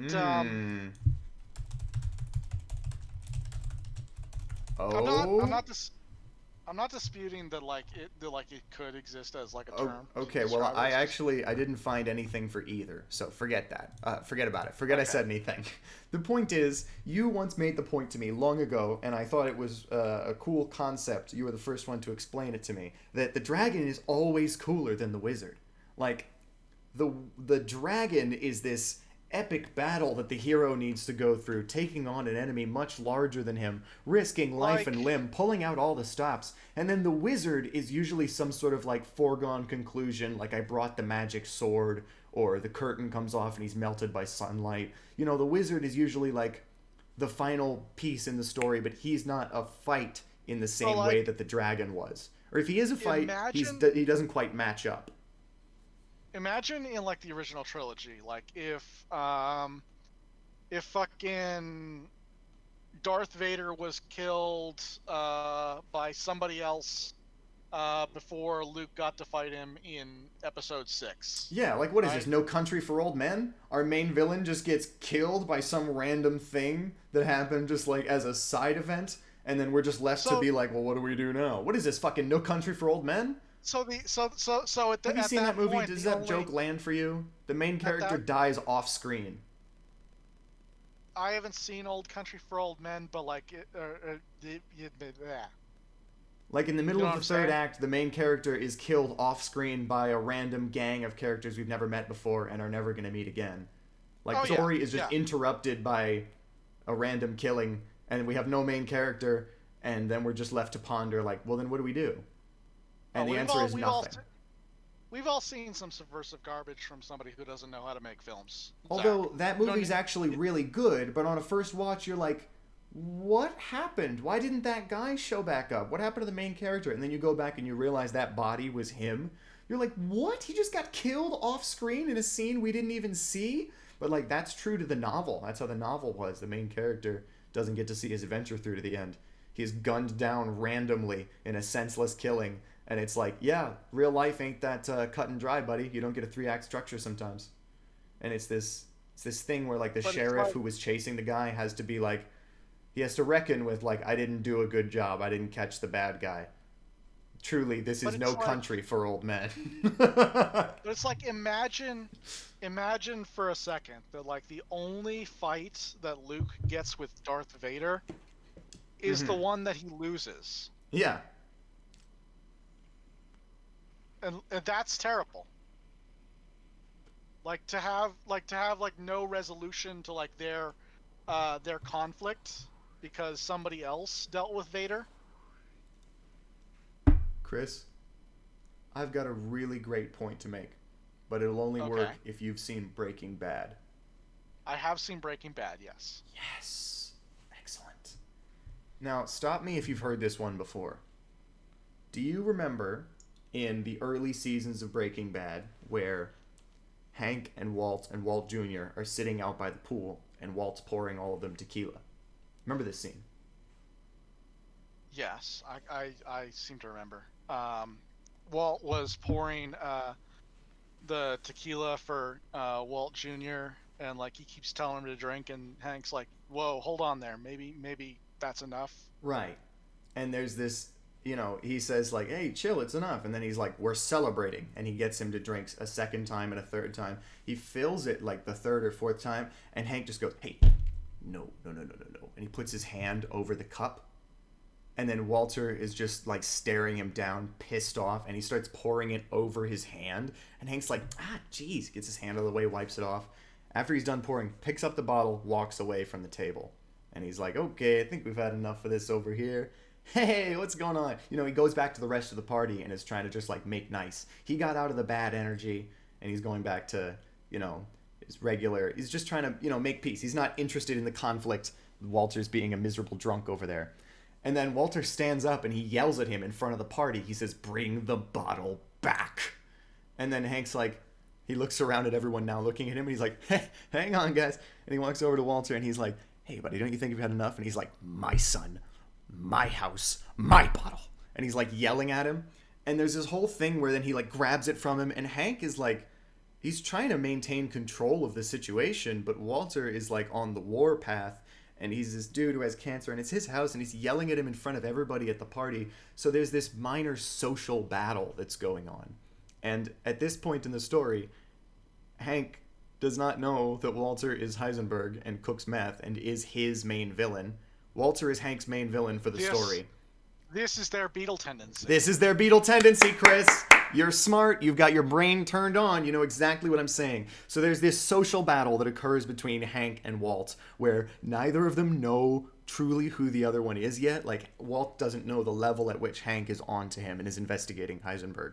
But neither of them truly know who the other one is yet. The true danger of each combatant is not they're not able to access their full power. They can't be violent. They have to keep it under the table. So what I'm saying to you is this social battle that occurs between Walt and Hank, where they're in a social situation, they can't use their full power, so to speak, and they need to win this minor social conflict, is the equivalent in my mind to Beetle tendency. And that is kind of like in Star Wars Episode 5 when Luke fights Darth Vader on what is it, Cloud City or whatever. Yeah. Because Vader is holding back because he doesn't want to kill Luke. He wants to recruit him. Mm-hmm. And Luke doesn't currently have the ability, full training to become a Jedi. Right. He can't do it yet. And so it's like each one of them, Luke's trying to defend himself, and he wants Darth Vader to answer for the crime of killing his father. So Luke's out there to survive this encounter, prove himself a little bit, and get information. Darth Vader is out there to try and overwhelm Luke and convince him that he needs to join up with him, not to kill him. So neither one is actually there to defeat their opponent. Right, yeah. But it's cool that you caught on early to what I was saying, and you immediately knew I was setting up that Beetle tendency parallel. Because that is Beetle tendency to me. That's exactly the vibe I get from Beetle tendency. These two characters who neither knows who the other one is yet, and they both can't reveal to the other one that they're stand users and that they're working against each other in the background. And it's all about, in Beetle Tendency, it's all about the social script. It's all about not acting weird and revealing that you're doing something under the table. You remember when Joubin's handing him the tissue and he's like, "What's wrong? Clearly, if you had a nosebleed, then you'd need a tissue. If you're not taking the tissue, then you must be up to something, whatever." So it's all about following that social script and not getting trapped in the faux and pas. Josuke's like, "Holy shit, this fucking tissue This is guy's a 1,000 psychopath." degrees." Yeah, his tissue's 1,000 degrees. So, yeah, Beetle Tendency. So then what I'm saying to you is, what if Hank and Walt had Beetle Tendency, and then Hank just got, like, killed by Mexican cartel dudes, like, in a random episode and had nothing to do with Walt and, like, left their conflict completely unresolved? What if there was that early social battle and then nothing else? Okay, hold on. Because I forget, like, at what point this took place in the series. Was there Beetle Tendency before or after the end of season 1?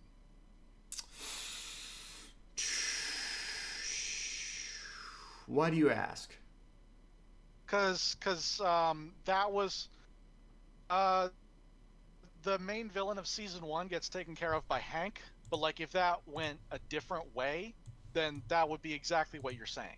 Yeah, if Tuco got killed by Hank, if Hank got killed by Tuco, but I feel like even that would be too early to make the Jojolion parallel. He would have to, like, get killed by Gus or something. Like, it would have to be much later. Hang on, let me look up the season. Or do you want to know what episode that happens in? Because it's the one where Walter has his party because he's in remission. Yeah, sure, just out of curiosity. I mean, but 4 days out. The season 2 episode, 4 days out. So okay, so that was after. Yeah, that was after the Tuco. Yeah. But like, as you may recall, spoilers for Breaking Bad, a fucking 10, 20-year-old series. Oh, no. I'm sorry. It was season 2, episode 10. Over. I searched up the word remissions. That threw me off. Hold on. Season 1, episode 10. Season 2, episode 10. Season 2 episode. Okay. Yeah. But like, as you may recall, he actually did eventually get killed by somebody other than Walt. Right, but it was still like Walt was there, and it was like his actions that caused it. He was bargaining, he was trying to plead. And then also, what I'm saying to you is they had that interaction in the garage where Walt's like, "Hank, I have found a tracking device on my car. You wouldn't know anything about this, would you?" Like, trying to play it innocent. Hank closes the garage door behind him and then punches him in the fucking face, knocking him over. And then he grabs him and he's like, "It was you, you son of a bitch. It was you all along." So, like, imagine that they have Beetle Tendency and that they never have one of those. Are you fucking kidding me? Like, that's not how you write a story. That's my argument that Joubin will come back to the story somehow. And I know how he's gonna do it. It's not exact. It's not an exact comparison, obviously, because like I'm doing Breaking my best. Bad is more of a detective story, like a Death Note or something like that. Right. It's not because like Hank and Walt were never gonna have like a knockdown, drag out brawl. No, but they do have a face-to-face where they finally know who each other are, and the context of, like, their conflict is, like, fully out there in the open.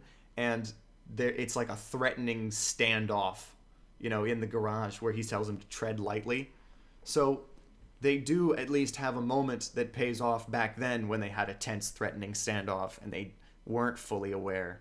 I'm just saying, it's that setup and payoff. It's that parallel. It's not a perfect parallel to Jojolion, but I'm doing my best here.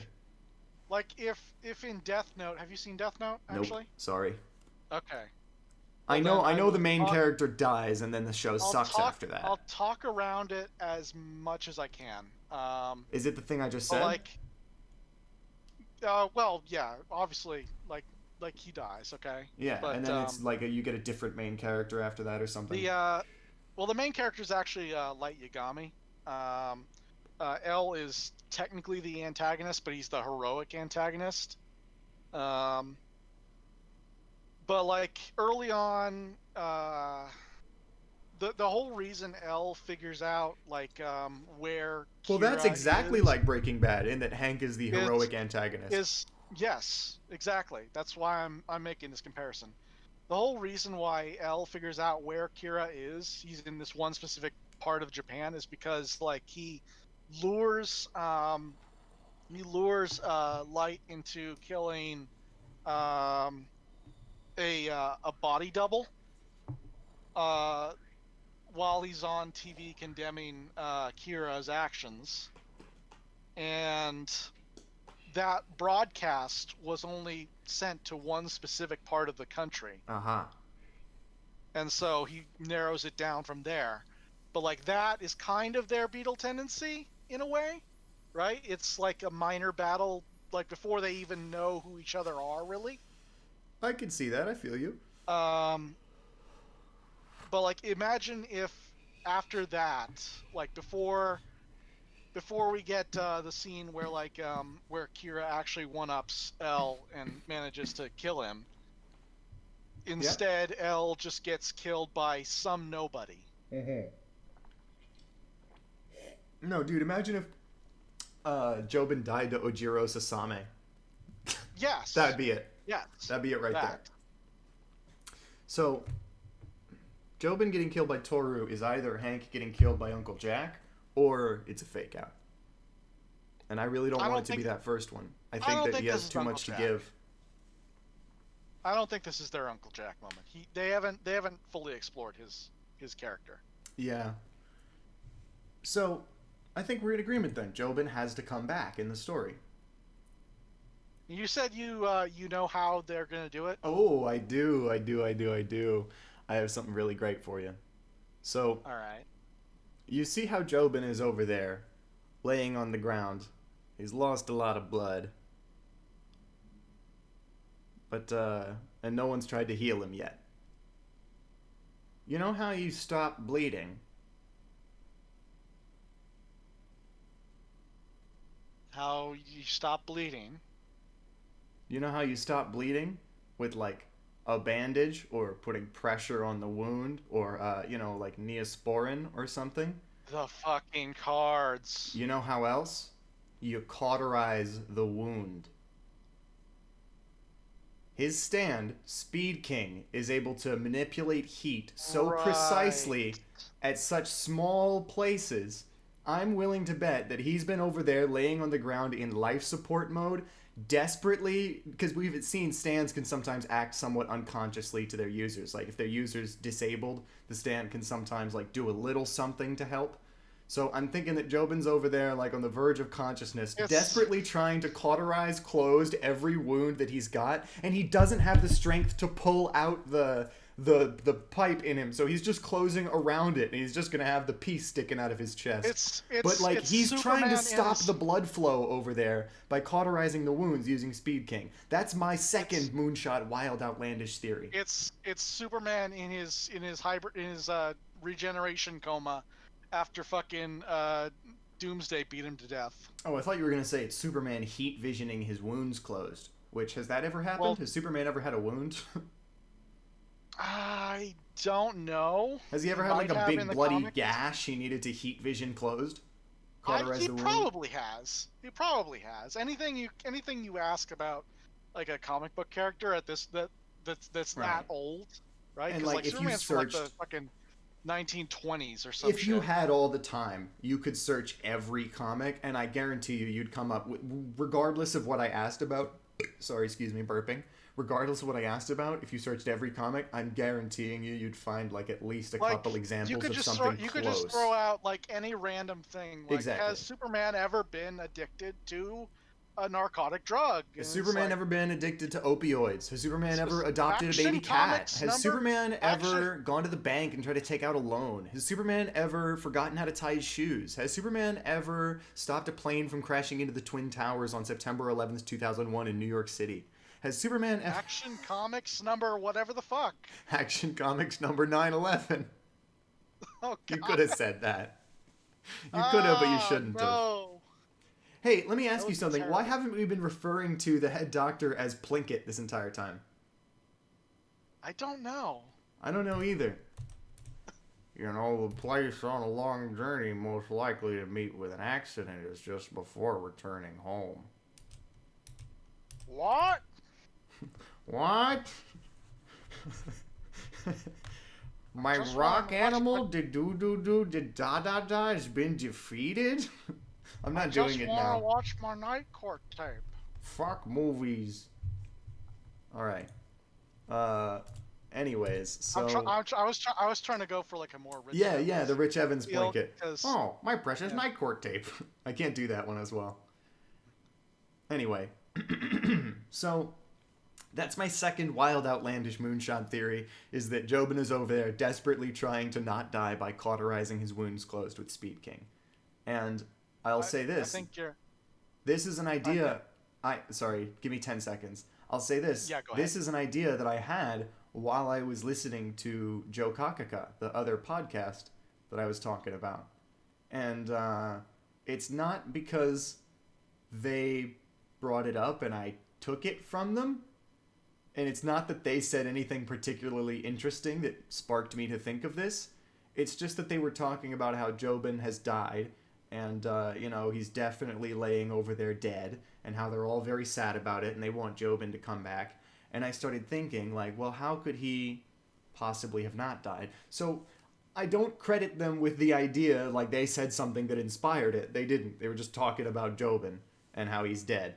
But they provided an environment where people were talking about JoJo's stuff such that my brain could bathe in it and absorb it and, like, swim through it and, you know, like, I could come up with a theory. Superman absorbs the solar radiation. Much like Superman absorbs the solar radiation. Yes, my brain was absorbing the JoJo beams that the Joubin podcast was putting out. Even though I don't think their JoJo beams are as strong as our JoJo beams, that's just me being petty. I was absorbing their JoJo beams, and it allowed me to think of a cool JoJo theory, which is that he's cauterizing his wounds closed with Speed King. So I will give them that. They were putting out some good JoJo beams, and I thought of some good stuff while I was listening to the competition, while I was checking them out. But I did not take the idea from them. It isn't their idea. It's my idea. I don't believe this theory is a long shot at all, and I'll tell you why. It's because That's the nicest thing you've ever said to me, Chris. When Araki comes up with a stand, Mm-hmm. He has like they always have like a very specific ability, but it's always something like whenever it's something that you can generalize into like a whole bunch of uses, he uses the whole stand. Oh yeah, he uses every part of the buffalo, baby. We use the whole stand and nothing but the stand. We paid for this stand, so we're using the whole thing. Oh yeah, we're gonna eat every bite. He never leaves any aspect of a stand's abilities unexplored. No stone unturned. So yeah, and even when he does, there's always like some fan novel to explore those missing abilities. Oh yeah, were you thinking of Purple Haze? I was thinking of Purple Haze, yeah. All right, cool, very cool. We're on the same page. So, you know what's crazy too is that we're talking about this stuff where Joubin's actually alive over there healing himself, and I'm looking now at the page that we're on where she says it's my son's favorite. Yesterday, Joubin told me he'd really like to have some again. You know that page? Are you on that one? I am on that page. Do you see how we've got that picture of Joubin laying in the background there on that top panel where Kato's crying? And then on the bottom panel, we have another little shot of his fingers, his hand there. He's moving his hand. He's moving his hand just a little bit. I'm right. I'm going to be proven right. Yeah. You can even see the fingers are in a different position between these two panels. Slightly different. I know. Like, that's something I didn't even notice, but we were lingering on this panel for so long while we were talking about it that I started to notice it. And I didn't notice it when I was reading, but like when I was reading the chapter initially, because I was just like going through it. But Araki doesn't waste page space. He doesn't waste your time. Oh no, he does not. Every time he puts a panel, it's for a reason. And so like I was like, you pointed it out just now, but like just like Joshu kicking the phone, that little panel of his foot, those little panels mean everything. You know what I'm saying, man? when Joshu kicked Yasuo's So phone I didn't see that nearer like to the before you pointed outlet? out. But no. I'm talking about Joubin's fingers moving. Did you cut out for like a long ass time? I might have. What was the last thing that you heard me say? Oh, you said Araki does not waste your time. Those little panels, you know, they're important. He fills every part of the page, and he uses every part of the buffalo again. But I was saying, I did cut out for a long time then. okay, Basically I what was saying that he fucking those little panels No, matter. This thing is No, just I like heard- Joshu kicking the phone. I heard you. Sorry. Yes, I said exactly like Joshua kicking the phone. Nice. But I was scrolled up when you brought it up, when you brought up Joubin moving his fingers. So I didn't quite see the panel that you were referencing. Mm-hmm. But now that you bring it up, yes, absolutely. Those little panels, man, they matter. I'm so excited. Also, I think that Kato may have some fruits stored in between those cards. Although that's no big, amazing new theory. I think, you know, if Kato is going to be half rock, I think she's definitely going to need some way to stave off the hibernation in prison. So I'm sure she's got... she was having fruits smuggled to her. Or even not, she's been out of prison for a while. She could just have fruits. She's the fruit mastermind. Considering that we've seen that like one baby fruit can now do what like originally we needed like 2/3 of a full-grown fruit to do. Right. I don't think it really matters anymore. Maybe not. But I mean, like, just for healing regular injuries. Although I guess you'd get Rocky. Okay, whatever. Next page, right? Next page? His name is Toru. He's trying to touch you. You can't let him. It's a great Can't page let him of do the dying bad Toru. touch. It's a fruit called the Locacacast. Look at that page of screaming Yasuo. She looks terrifying. Also, I like how... Look at this. He's doing a depth of field effect in manga. Because she has the lines over her face, but then the hand is like past those lines and is fully detailed and doesn't have the lines over it. Like it's Kinda white, reminds it's rendered. me. It's like a depth of field shot. Like she's out of focus, but the hand's in focus. Go ahead. No. I this reminds me of a specific thing in JoJo, and it's fucking God, what is it? Tusk Act 4. Yeah. Like with the pulling apart the like fabric of reality or whatever. Right. To get to Valentine. So she's like poking her finger through the fabric of reality. Just poking through the fabric of reality. She's pointing her finger at you, and she's saying, "Horny." We should make that of this, but she should be saying, "Horny," like terrified, like. Anyway, continued. Equivalent exchange. You see the little You see the little circular bubble with Toru's eye in it. Yeah. Notice how he's looking directly at Yasuho. Yeah. That's cool. Panel to panel. Also, notice how he still draws eyes like that. Like, all the way since, like, part 3. Still, like, he draws it like Dio's eye. It's a little more detailed, I think. Yeah, but it's still got that round rhombus shape. The evil eye he draws for evil characters. It still has the same basic shape. You're right. Yeah, he brings that back every once in a while. Hey, you know what I'm glad that Araki never brings back? What's that? The part, the wheel shoulders? Yeah, you know what? The wheel shoulders are a good answer too. But I was going to say the part 4, 5, and 6, the nose with the vertical lines on it. The pointy nose. Do you remember we talked about this on the podcast a long time ago? Like in the first year of the Locacacast. Yeah. We talked about in part 7 the exact moment where he stopped doing the part 6 pointy nose with the vertical lines on it and started drawing the part 7 realistic nose. It was like chapter 30 or something. Moment, but yeah, okay. Well, then it may not have been that we talked about it on the podcast, but I personally was interested. And I went and I paged through it and I found the exact chapter where he starts drawing the new realistic nose and he never goes back. I think the exact chapter was like you put it in our DMs or something. Yeah, I think that was a conversation we had about JoJo off-cast. But yeah, now the audience is privy to it. But I think that it made such a huge difference in Araki's art style, how the faces look. Anyway. Yeah. So this is just, she's screaming at Kato not to let the bad touch happen. The plant's over there on the ground. I love this panel of Daya and Hato in the corner where she says, Mama. Like, oh my god, what are you doing here? Mom's here, holy fuck. We just saw Dad die. Oh, you know, be cool as well. I'm thinking that wouldn't there be a cool moment if, you know, like Kato shows up and she's fixing everything. She throws the child at Toru, does the equivalent exchange, heals Tsurugi of his petrification, and then she's like, okay, great. Now, is anybody else hurt?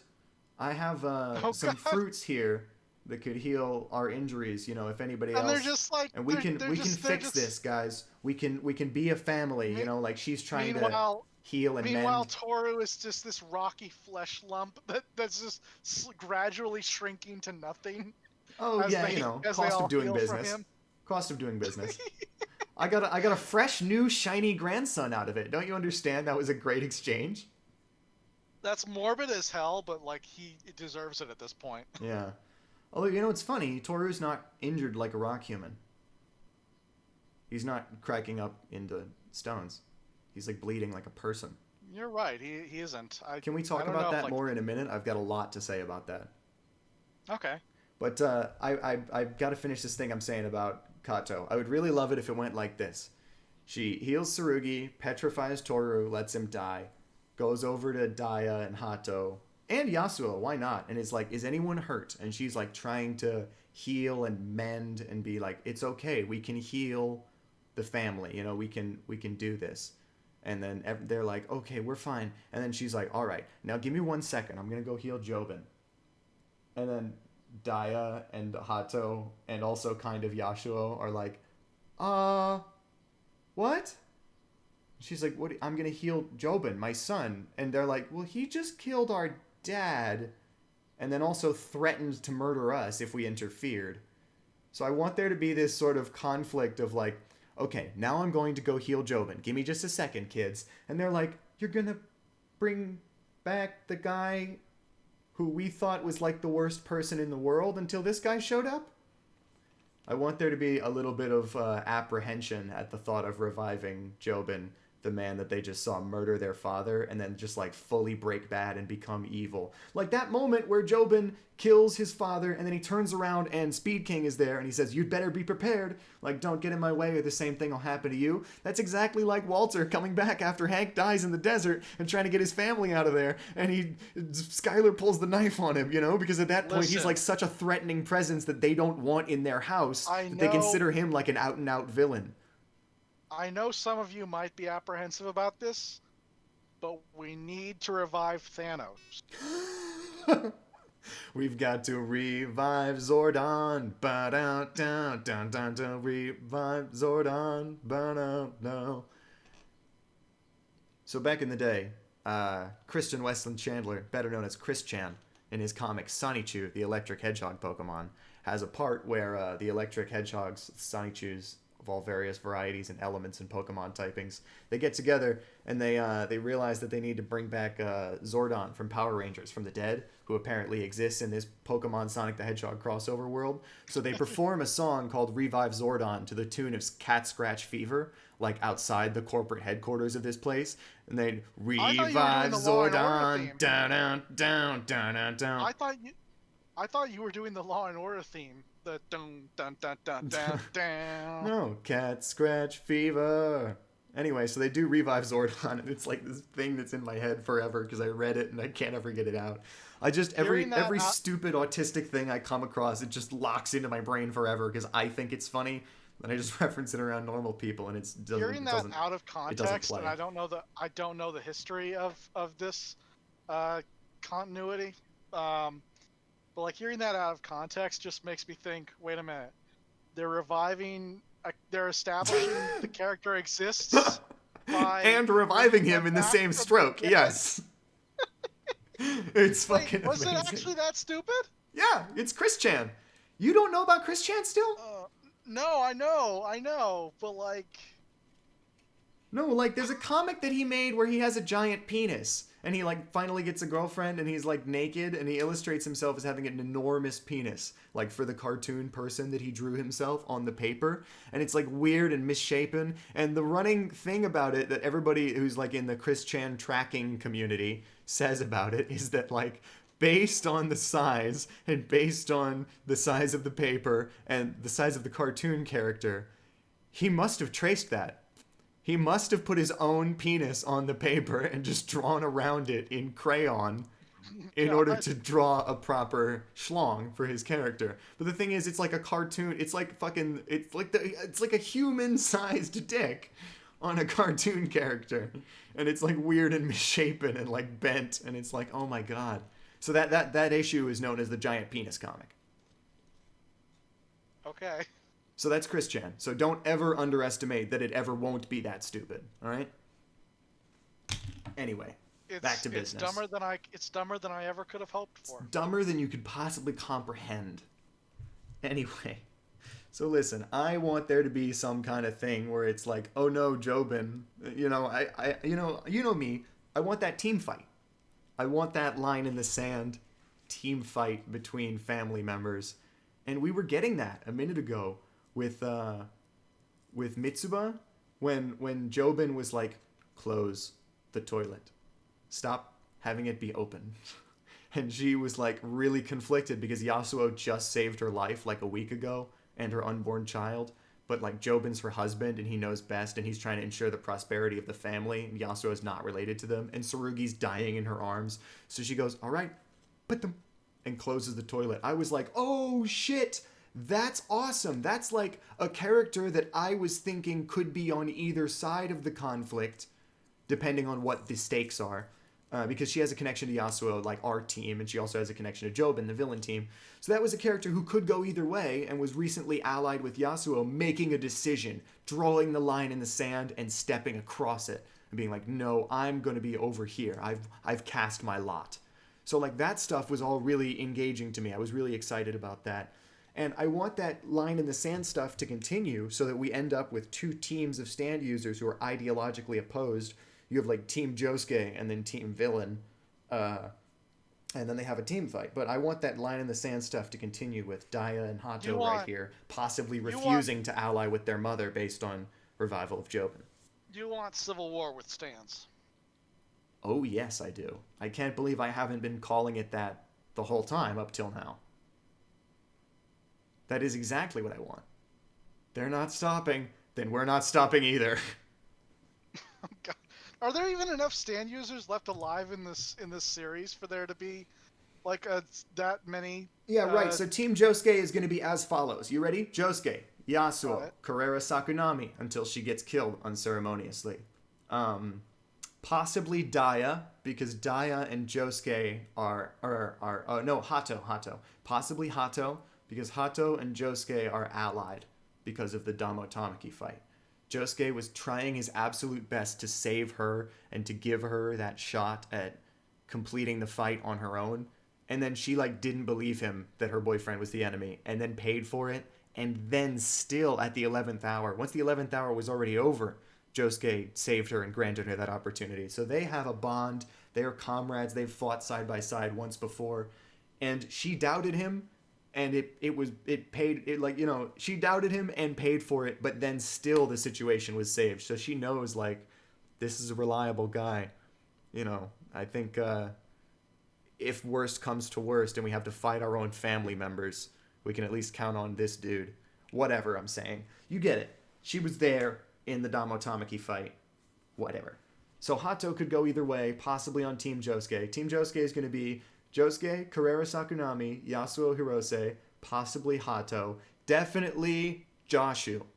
Because Joshu, ever since the beginning of the part, has been positioned as like an antagonist to Josuke, somebody working against him. But they had a little bit of friendship at some point, like during Shakedown Road, even though then Joshu was trying to fuck him over and get off with the money.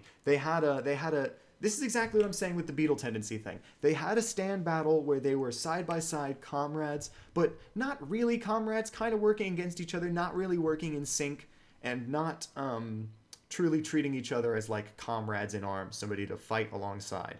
and totally trust.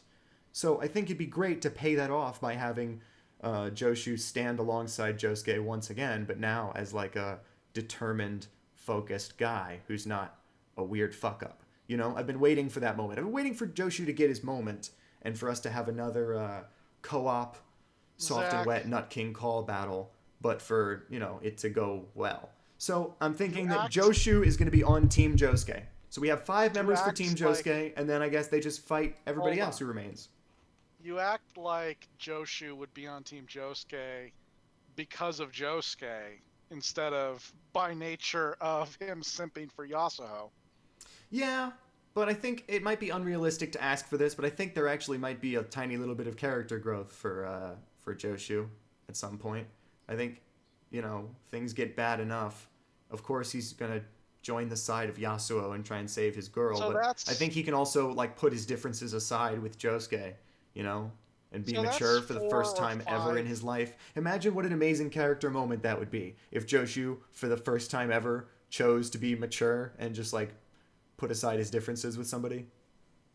So that's 4 or 5 characters on Team Josuke. If we're counting Carrera, yeah. So Josuke, Yasuo, Carrera, possibly Hato, possibly... no, definitely Joshu, possibly Hato, possibly Carrera. So 3, Josuke, Yasuo, and Joshu, possibly Hato, possibly Carrera. And then beyond that, the enemy team is going to be Joubin, Kato, Tsurugi, maybe Daya also, if there's something for her to do, but she doesn't have a combat stand. And then... I feel like there's... I guess that's it. This would be... Daya, Hato, Tsurugi. Substantially different Kato, from Civil Tsurugi, War Joubin. by nature of there being No, wait. Daya, actors. Kato, Tsurugi, Joubin, and Mitsuba. Because Mitsuba chose her team. So that's 5 on 5, baby. That's a basketball game. Hold on, what it was? That was Team Joubin you just did? Team Joubin, yeah. So we've got Joubin, his mother Kato, Tsurugi, his son, his wife Mitsuba. So that's 4 people, and then debatably Daya if there's anything for her to do. So that's 5 people. Joubin, Kato, Tsurugi, Mitsuba, Daya. And then Team Josuke would be Josuke, Yasuo, Carrera, Joshu, and Hato. Carrera and Hato? Yeah. Or you already said Carrera? I did. So that's 5. They could settle this in a pickup game in the driveway. Yeah, they could. They literally could. So that's 5 on 5. I think that could be a great battle, actually, because Tsurugi and Daya both have mental manipulation powers. And then we have, Paisley Park, who's sort of this weird stand that does metaphysical things. And then we have, we have a couple straightforward combat stands on each side. But then each side also has some, like, slippery metaphysical stuff. So I think it'd actually be a really even fight. Hey, what if basketball fight between those 2 sides? Who wins? Round 2, JoJo March Madness. Oh God, let's just okay. Hold on, I need to get open a text document just so. Wait, no. I changed my mind. The podcast is already 2.5 hours long. Hold on, is it 2.5 hours? It's 2:22. It's 2.5 hours. Don't worry, we can do this quick. Oh God, I wish I hadn't opened this can of worms. Let's see, Josuke. You can't unring that bell. You can't unfuck that pig. Yasuo. I gotta laugh at it, Chris. That's all I wanted. Herrera. You said it was Joshu. And Hato, debatably. And Hato. Hato. I'm gonna put Hato and question mark. So I think Hato is actually like old enough, and she remembers what happened, what her mom did, and that Joubin just killed her father. I think Hato might be strong enough of will and of character to go against her family on this one and to join Team Josuke. I think Daya is going to be quite scared and is just going to side with her mother and her brother and nephew and sister-in-law. So I think Daya... Let's see. I think that's a reasonably good prediction for how the teams are going to shake out. Daya, Tsurugi, and who was the 5th? Hato. Or is it Kato? Kato. No, I had Kato. It Joubin, was Joubin, Kato, Daya, Mitsuba, Tsurugi. Mitsuba. Mitsuba. That was who it is. Yeah. Okay, well, already I see a problem. I see a problem has no too. reach. Tsurugi has no reach. And then also you have a blind girl on your team. And a grandma. And a dead man. I mean, let's be real. Let's be real. Kato looks damn good for her age. All right? That's true. I just wanted to... I said blind girl, and I just knew I had to keep going. Because Daya cannot see. So, it's like, that's going to be difficult for her to dunk. We're gonna need some trades here for this to be a fair game. we gotta just let go of this and just keep doing the chapter review, man. We gotta go. Yeah, let's actually. There's no time. Or there is time, but I don't want to spend it like that. We could get caught up in that for like 30 minutes. We could. Next one. Or we could. Okay. Oh, sorry. What were you gonna say? I said we could, or we could go back to the chapter. Yeah. So the next page, Mom, when did you get here? So she's like surprised to see her. You kids stay there. Don't come over here. I want to be with Joubin. I want to be my son's side. He'll be lonely if he's alone. Kato-san, get away. He's already lost. If you leave him alone, he'll just die. It'll be over. This is one of the classic JoJo things. It's like, please just stand there and do absolutely nothing. As opposed to anything right now. Just do nothing. Our problems are already solved. If you just fucking chill and, like, just check your phone for, like, 5 minutes, this will all be over. Please just do absolutely nothing, and we will get out of this fine. But what does the character do? They've got to do something.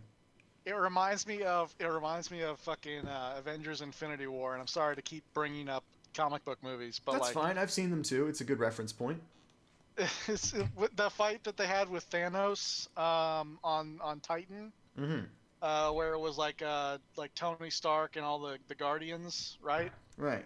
And it's like they managed to get him down and get him asleep, and they're trying to pull the gauntlet off, and like Quill is the only one who isn't currently doing anything. Yeah, he's taunting him. It's like, we need you to just not do anything right now, and everything will go fine. Yeah, as long as you keep a cool head and just stand there, completely committing to inaction, then we'll be... Why are you drawing your gun? Why are you... No! And he pistol whips him in the face. It's like, why would you do that? Why would you do that? But you know what? I think, not to be like one of those people who's uncultured and has only seen Marvel movies. So he says, like, this moment in that film, that was the pinnacle of cinema. That was perfection. Movies weren't good until that happened. Not trying to be that guy. Okay, yeah. But one of the coolest things ever from the entire series of Marvel movies, all put together, one of my favorite moments from everything, is Doctor Strange viewing the potential futures. And he says, like, how many they lose? How many do we win? 1. And it's like, so even though everything goes horribly wrong and our heroes lose at the end of that movie, you still have this tiny inkling in the back of your mind. You're like, wait, but something else is supposed to happen. This is the future. Are we in the right one? So you have that little, it's almost like it's a cheesy thing for a movie to do. Like in the end of Batman versus Superman, where he dies, and then you see like a little bit of dust moving around in his coffin, like, oh, but he could be alive still. It's a cheesy, stupid thing for a movie to do. But when it's set up properly... What? Well, do you know about the channel, How It Should Have Ended? No, but can we talk about that in a second? It's a cheesy, stupid thing to do, to end your movie like that, to be like, oh, but then what if... But, the fact that they set it up earlier in the Infinity War thing is like, oh, but there could still be salvation, right? Like, the movie's not telling you to feel that. You feel it. They set it up earlier. And then later, when he puts that finger up, he's like, huh? One timeline. Then he knows what he has to do. Did I ever send you that hilarious graphic was the 4... If I tell you what'll happen, it won't. Yeah. And then he's like, 1. Oh, no, dude, I forgot the other thing. He gives the time stone to Thanos, and he's like, why the fuck did you just do that? And he says, I'm sorry. This was the only way. And then he disappears into dust. So, like, he's gone, but he confirmed we are in the right timeline. Things will start going our way eventually. Just hang in there. Well, we So could it have been leaves in the you. right timeline. We could have been, but he leaves you, the audience member, with hope. The movie doesn't like cheesily force it on you. Anyways, so So how it should have ended is like is a YouTube channel that does like they do like animations of like whenever a new movie comes out, they animate like it's basically like a comedy channel that like they do little animations that like basically how it should have ended, right? A different way to solve the problem. Mm-hmm. And like the way they opened their how it should have ended for Infinity War was like it was that scene where Doctor Strange goes to view all the possible outcomes, Mm-hmm. and Stark is like, well, how many did you see? And he's like 14 million whatever, right? Uh-huh. And Tony's like, well, how many do we win? And Strange is like 5. And then it cuts to all the different like how it should have ended for it. Oh, I thought he was gonna say he says 1, and Tony says, oh, well, could you look some more? And then laugh track, and then No, it's a bit of a straighter punch than that. Yeah, no, I was expecting something way goofier, but I remember what how it should have ended is. But it's like, did they still do like the animated stuff? Yeah, it's all still animated. Right, cool. But it's like the fact that it's only 1 out of like 14 million or whatever possible outcomes indicates that Star-Lord is a dumbass in every single possible outcome. Oh my god, you're right. Because, like, even if he doesn't do that there's got to be some other reason they lose. He's got to fuck up somewhere. That's the thing. Is there any timeline where we just turn around and cap Star-Lord in the head right now, and then we can win? I mean, is that really a win though? Well, I mean, then we wouldn't get Guardians 3 with Thor, so no. You had to, if you had to sacrifice your principles to win, then did you really win at all? Right. Hey, that's what Castlevania Season 4 is about, in a little part. Have you seen any of the Castlevania anime? You should. I have not seen any of the... Do you like Castlevania? I have not played a Castlevania. Oh, I played okay. Bloodstained. That's good enough. I mean, not to understand the story of the anime, but that's a good game as well. I'll accept that. But I like Bloodstained. While we're still on the topic of this the one thing, I simply must. I have to show this to you. This is one of my. Okay. This is a hilarious graphic. I've ever showed this to you before. What Doctor Strange was trying to say. Fly up. Thanos can't fly. Give me 1 minute. I'll help you after I deal with the flood. Take out one of the stones so Thanos can't do the snap. Bring the glove up to Captain Marvel. She can handle the snap. Like, I just like the idea so much that like he meant like, give me just 1 minute. I'll help you. I'll help you after I deal with the flood. But then Tony misinterpreted that and killed himself. The smartest man in the Marvel universe, ladies and gentlemen.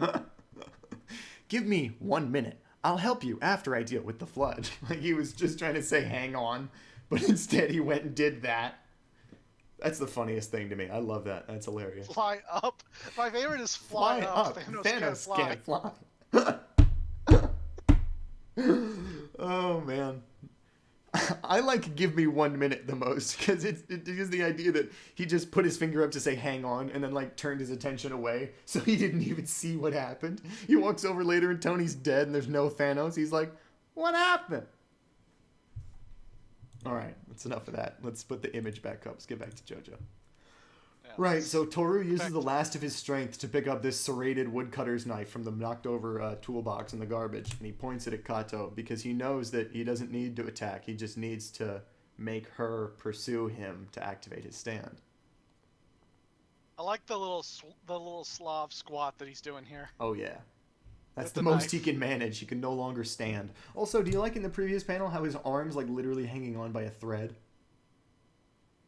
Let's see, the previous panel. The one where he's picking up the knife. Yeah, his arm's hanging on by a thread, dude.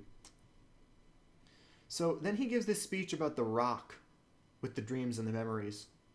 What do you think about that? Let me see. There is a rock atop some other rocks. Clear skies, rain. Or hold on, what rock witnesses only dreams and memories? Clear skies, rainbows, storms, mist. Sorry, I have to read through it just so I can absorb the content.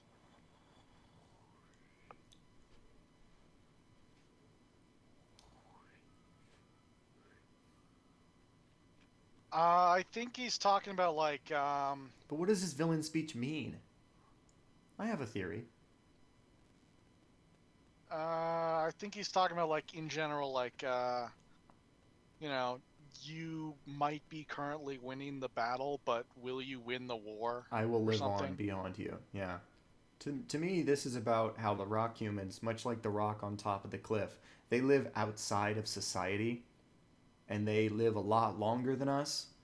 So they're sort of like observers, like they witness human human interaction, human dreams, wishes, human failure, human tragedy, dreams and memories, and they collect those memories, like because they live a very long life and they see a lot of stuff.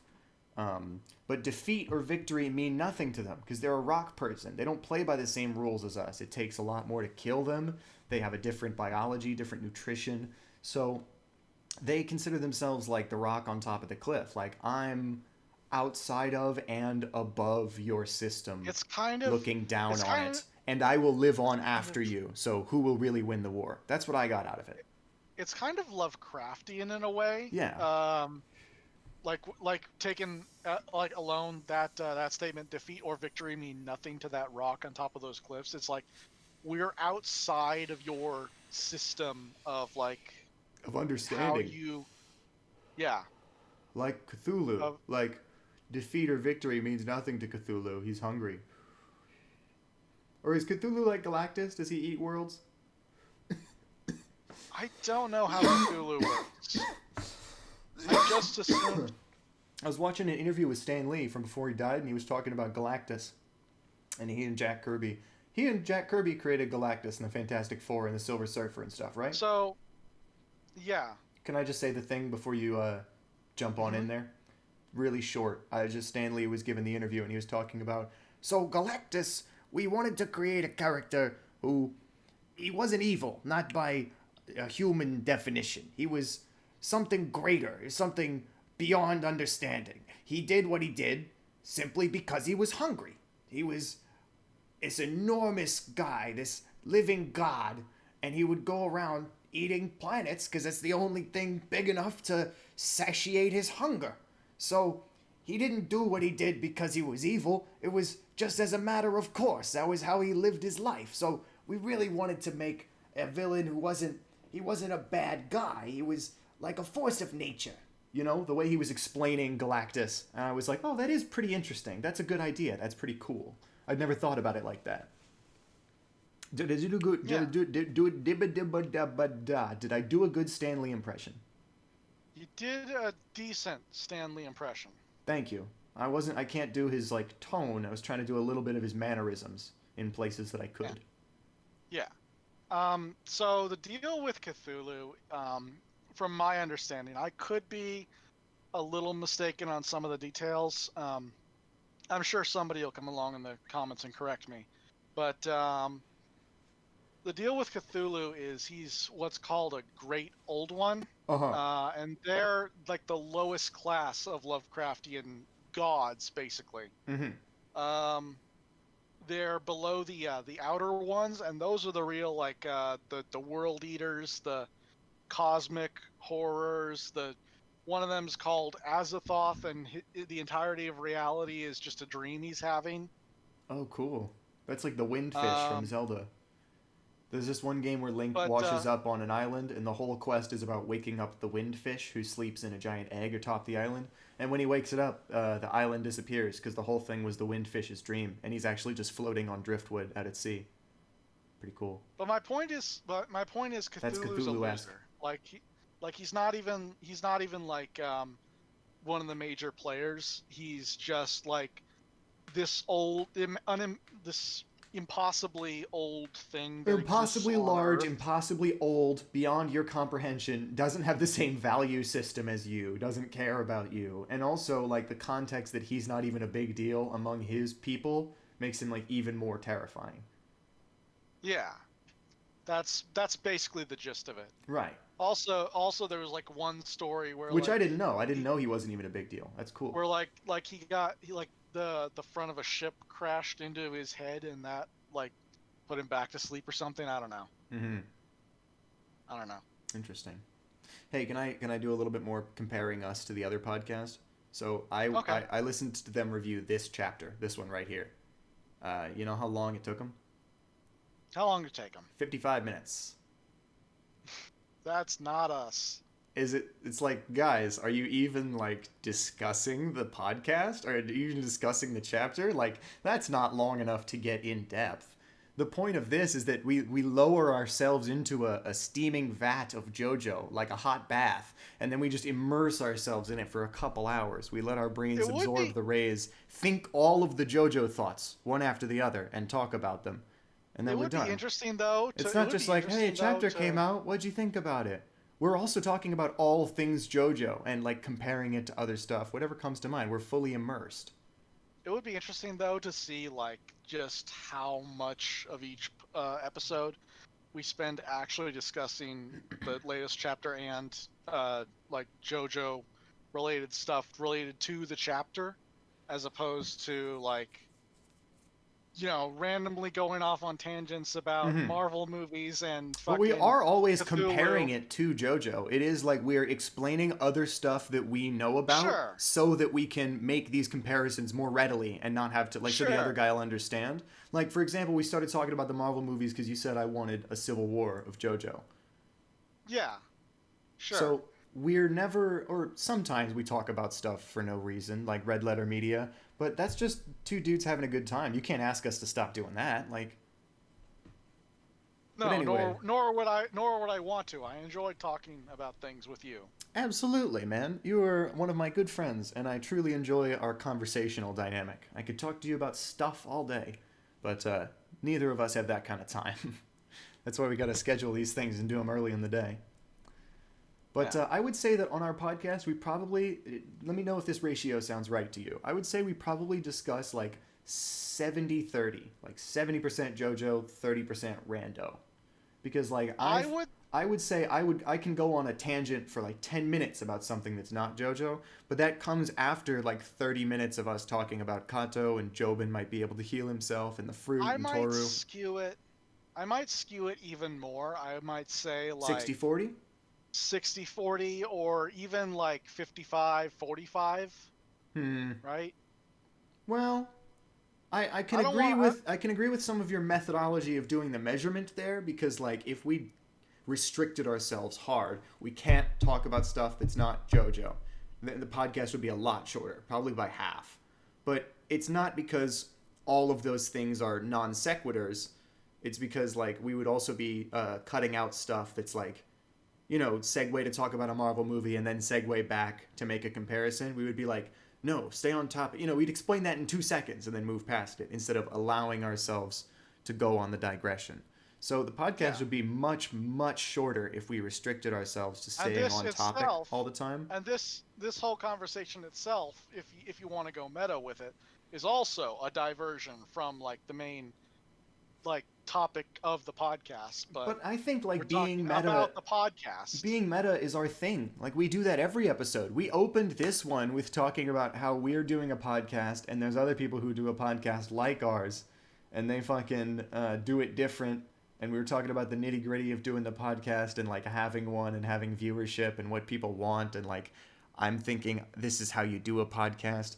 We're talking about all this stuff just about like constructing the video you're watching before we even get into the video. But I think that's what our viewers like. That's what I like about us, that we're raw and unfiltered and that we don't like, we wouldn't have that discussion off stream beforehand and then be like, okay, so cut that. That's not to be kept in, you know, like if we're going to talk about how the podcast is going and about how to do a podcast, then we will, if we feel like it, you know. There's no rules here. And then I brought up Joker 2 and lamented the fact that movies aren't allowed to just be movies anymore. Right. Very true. Do you want to talk about that, or do you want to segue? I mean, we could go back to the chapter maybe. No, I think we should talk about Joker 2, bro. We did. We talked about it a little bit, but okay. Okay, let's talk a little bit about Joker 2. Okay, here we go. So, Joker, wait, I immediately want to unring this bell, just like with the basketball thing. So Joker is a standalone DC movie, or right, you talk about that. I'm gonna piss in this cup. And it had a story that it wanted to tell. It told it. It was a Joker origin story, but not like the traditional one that we've always seen, where it's like fucking tied to Batman. It's sort of like Joker without strings attached. Right? Oh God, no it's just strings. telling a story. It's just telling a story about a guy who has a bad day and decides to kill a talk show host. Mm-hmm. And then are we truly all just one bad day away from complete lunacy? We might be. I don't know. That's I've a good had a lot answer. of bad days. I've had a lot of bad days. I've never once thought about going on a talk show and killing Maury. Yeah, me neither. I mean, like, not to be like RIP to school shooters, but I'm built different. But like, I was bullied a lot in school. I never thought about murdering my classmates about it. I was just like, I gotta become cooler and less worthy of picking on. You know? Like, fuck. I've had tons of bad days, but I've never thought about going on a killing rampage about it, much less on a talk show. I mean, so yeah, rip to school shooters, but I'm built different. I survived. When I found out that Miura was dead, I that was a bad day. Me too. You know, I didn't like just go out and buy a gun and decide to shoot somebody. Yeah, while screaming. You remember the guy who shot up the Dark Knight thing, and he was like, "I'm the Joker." Can you believe God. that? Like, there's a, you know, like the guy, he wasn't even dressed like the Joker. You know, he was dressed normal, like a murderer. And he comes in and he just starts shooting into the crowd, and he goes, "Ah, I'm the Joker." What? You didn't even have anything better to say than that? Like, I don't know. Like, wouldn't you have some sort of? Watch Night Court. I'm the Joker, baby. All right, that's funny. Those people really died, though. All right. Anyway, what were we talking about? Too old man. We're the Jokers. We're the Jokers. Joker's trick. Have you seen Batman Beyond? I think so. That's the one with the red and black Batman, and he's the new young kid, and Bruce Wayne's old, yeah? Yeah, that's a line from like I think it's like the pilot episode, where it's like Terry McGinnis gets into trouble with like the Jokers, who are like this biker gang that dress like clowns. Because the actual Joker at this point in time what is dead. With biker gangs who dress like clowns? Akira has that too. You seen Akira? I think that's what they were going for. Oh, actually. okay, cool. Because it's like cowboys in space, like biker clowns. Like, why did you mash those two up? Cowboys in space, I understand, but biker clowns? Because Batman Beyond is also like similarly set in like the far future of 2019. Yeah. Oh my God. Which is ridiculous in hindsight now. Jesus. I thought it was in 2099. No, Bruce Wayne would be dead. Never mind. No. 2099 is the Marvel thing. Like whenever they need like a far future like thing for their well, Marvel that's what Mega comics. Man does, 20XX. But now it's like we're not gonna have robot wars within the next 80 years, or maybe we will. That'd be cool.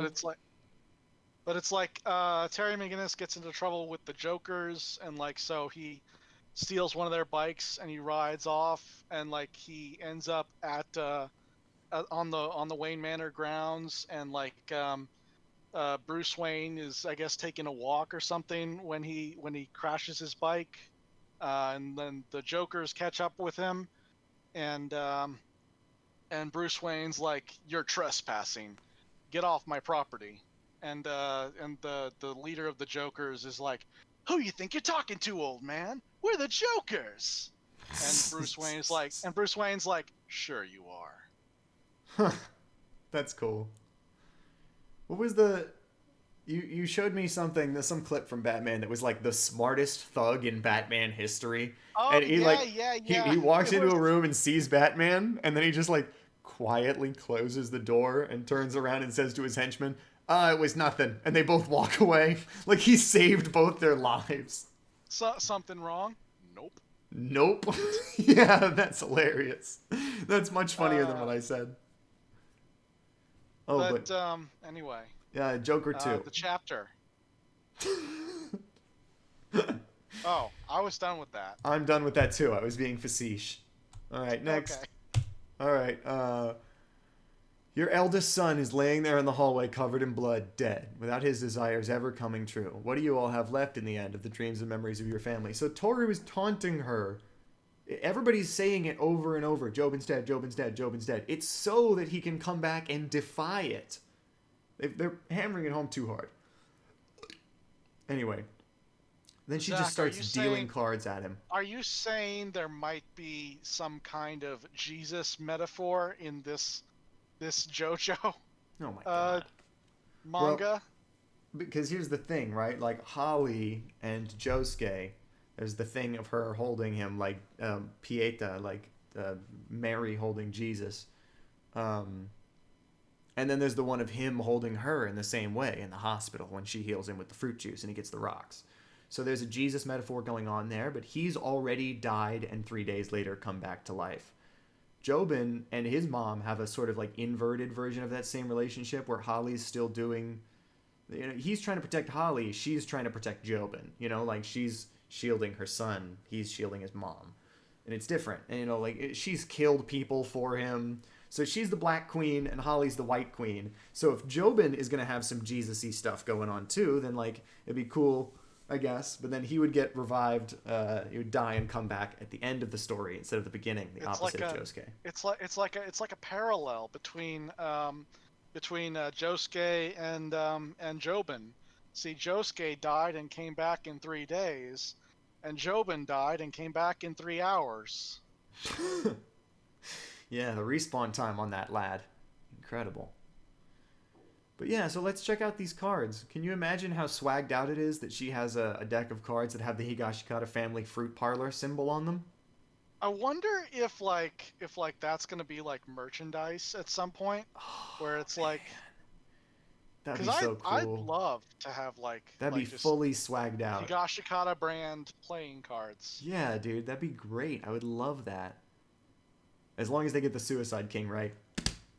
Hey, callback joke. Hey, I'll be here all week. Hey. Alright, so we see the space trucking happen. The space trucking is occurring right now. And she's just... Space trucking. Hey! Time. We talked about Joker, so I can do this. Hang on, go ahead. Time to space trucking has reached 0. T-minus 10 to space trucking. 9. 8. Commence trucking. But anyway, check this out. We talked about Joker, so this is perfect. I think this is so funny that, like, Toru's laying there on the ground dying, and he picks up the knife in some futile attempt getting Kato to attack him, and then she just starts throwing cards at him. Like that first panel where it just floats down in front of him and it says ... Like, it's got to be really funny, animated in the moment, that she's just like... And it just hits the floor. Do you remember when we discussed Rene Magritte? This is not a pipe. Yeah. This is not an attack. This is not an attack, yeah. I guess not. Well, we'll get to that in a minute, because I want to compare that to the soft and wet Paisley Park crosstown missile. How that somehow wasn't an attack. But, so... She throws the card, and then he just like ... and stares at it. Then she throws a few more and says, Space Trucking... And then that's my Stan's name, my card's ability. He bleeds a little bit more. I know you killed somebody for your son. Sorry, I'm now like kind of skipping through the pages because I want to get to the thing activating and him getting squished between the cards. But I actually don't want to skip through too many pages because right there on the next page we get Space Trucking drawn for the first time. And it's really cool looking. Like fully. Yeah, it's like Look at its foot. That's cool. the whole aesthetic of like space trucking being like actually made out of playing cards Yeah. is interesting. Like you can see like the design like wrapped around its foot, and like it's got the fucking the diamonds and the hearts on like the shoulder and the crotch region. Mm-hmm. And then in the middle, that little waist area has some more crisscrossing designs. Although I must note that the design on here is actually the King of Spades. It's not the King of Hearts. You see? Oh, hold on. And we don't even see the sword. Oh, Araki made a mistake. Well, he simply illustrated it two different ways. We'll know if it's a mistake or not if he changes it back or keeps it this way. We'll know which one was a mistake later. But yeah, so he's using your Sanger and Adness. He's using your anger and sadness to his advantage. Don't fall for it. You'll be on a one-way ticket to hell. That's a cool line.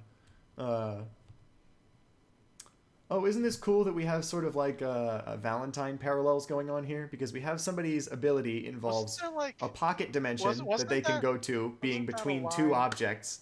And then we also have a damsel in distress type character whose skin has been petrified and turned to a wooden stone type texture. So we Wasn't that a line in part 5 when like they were torturing what's his name? Zucchero. Zucchero, and like it was, I don't think it was Narancia or something said like looks like this guy's going straight to the ninth circle of hell. Yeah, because he did the Tengoku Jigoku thing on his fingers. He was calculating with his name, Zucchero, and he was like sending him to hell. It's like it's like eeny meeny miny mo, but like for where your soul is gonna go. Yeah, that's what this reminded me of. Weren't those bars just now though? Because I just had like the eeny meeny miny mo. This is where your soul's gonna go. Yeah, but I did it better than that. Never mind. I don't want to dwell on it anymore now. It's too late. The moment's passed. It was great. It was great. I'm sorry. I glazed past it because I was focused.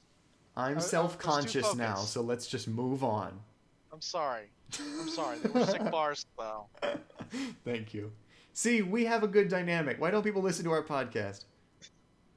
It's okay. I don't care. I have enough fun being here and participating in the dynamic with you that I don't need the literal numbers to go up for satisfaction to happen. Although, you know what? I'm an idiot. I'm a stupid idiot.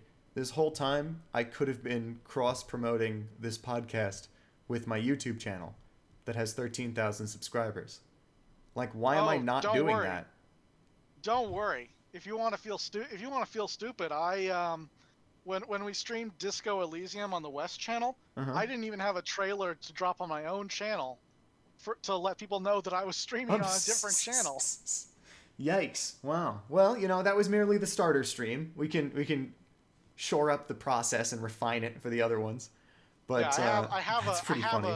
a video now that's ready to go at a moment's notice. But man,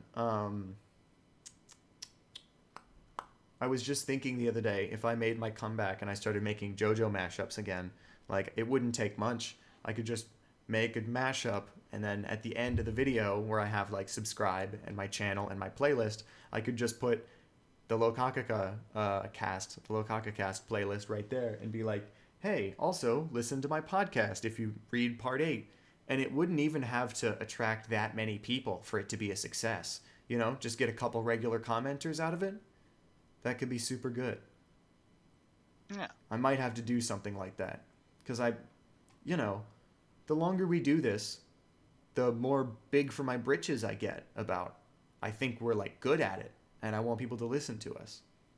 Not because like it's an ego thing, but because I think we genuinely have a good podcast here. And I think people don't know about it. We got to get the word out. But it's also an ego thing. I think that we have a better podcast than the other people. So there's I also prove more fan engagement is better for the podcast. More what? More fan engagement is better for the podcast. That's true. If we get people leaving good, insightful comments, then we can talk about those. Some fan engagement at all would be nice, but I'm not complaining. I like doing the podcast. That's enough for me. But I could be cross-promoting it, and I really should start doing that. I don't know why I haven't. We have a ready-made audience right there. Like, I'm sure some of those people read Part 8. You know what else I should do is I should go back. This is going to be time-consuming. But maybe like on hiatus month, I should go back through and I should listen back to every Locacacast from the first like year. And like, I'll listen to it on like 1.5 speed probably. But I'll like pick out the funniest moments and like the best bits. And I'll cut together like a little sizzle reel of like why you should watch the Locacacast and upload that on the main channel. Now that's a big project. That's going to take a long while to complete. But my job, driving around delivering food, I need podcasts or music or new videos to listen to all the time. So I think if I just integrate that into my routine, I just listen to episode 1 today at work, write down the moments I want to clip. Tomorrow, listen to episode 2. By that time, I'll be sick of it, so I'll take a little break. But like in a month, then I'll be through them all. And I'll have all my moments written down, and then it will just be a matter of going back and clipping them and making that sizzle reel. So that's going to be a big task. We have a lot of podcasts, and they're very long. But I think I can... Well, no, I can't skip anything. I was going to say I can skip like the parts like we're talking about something that's like off topic, like the Red Letter Media or when we talk about Super Sentai. But those might have really good moments in them, so I can't skip them. How appropriate for a podcast talking about JoJo that you can't skip parts. Yeah. Oh, that's hilarious. You can't skip parts. You can't skip any because there's callback jokes that you won't understand if you skip that part. You simply won't understand it. That's hilarious, Chris. You're a genius. Honestly, what do I even put the timestamps for? Wordplay. Yeah, what do you even put the timestamps for? If you're dedicated, if you like us, then you're listening to the whole thing. Hey, I should check out the engagement on these podcasts and see if literally anybody listens to them all the way to the end. Because you can see viewer retention over time. How many of those like 70 views that we get on every video are just somebody opening it up and watching 5 seconds and closing it? You think anybody, even one person, watches all 4 hours of every episode? Do you think we have a dedicated fan like that out there? I have a feeling like Young might. Young is as many of you might know. Yeah, he's our commenter. He's our first fan. He's our boy. Fan. Yeah, longtime fan of the show. But he commented on a lot of the early episodes, leaving very insightful comments on them. I haven't seen any of his comments lately. He was the one who said that Hato will appear to heal Joubin in an equal and opposite inversion of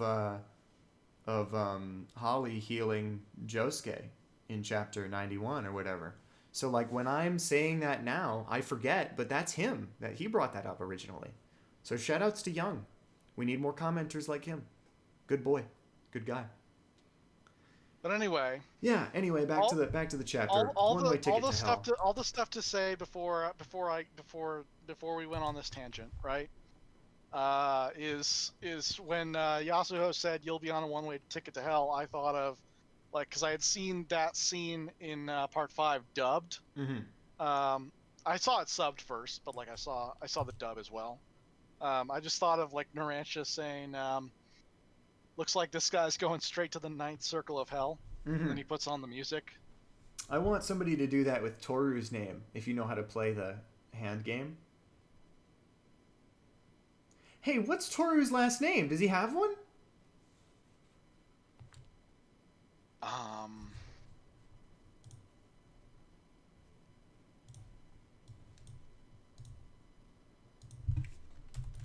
No. Yeah, no. Huh. His name is Toru Jojolion. No, come on. I mean, like, you know, Satoru Akefu, whatever. It's the hospital's head doctor.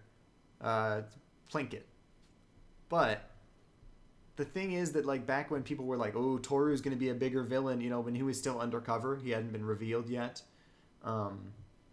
People were like, oh, we don't know his last name. That means there's more to him.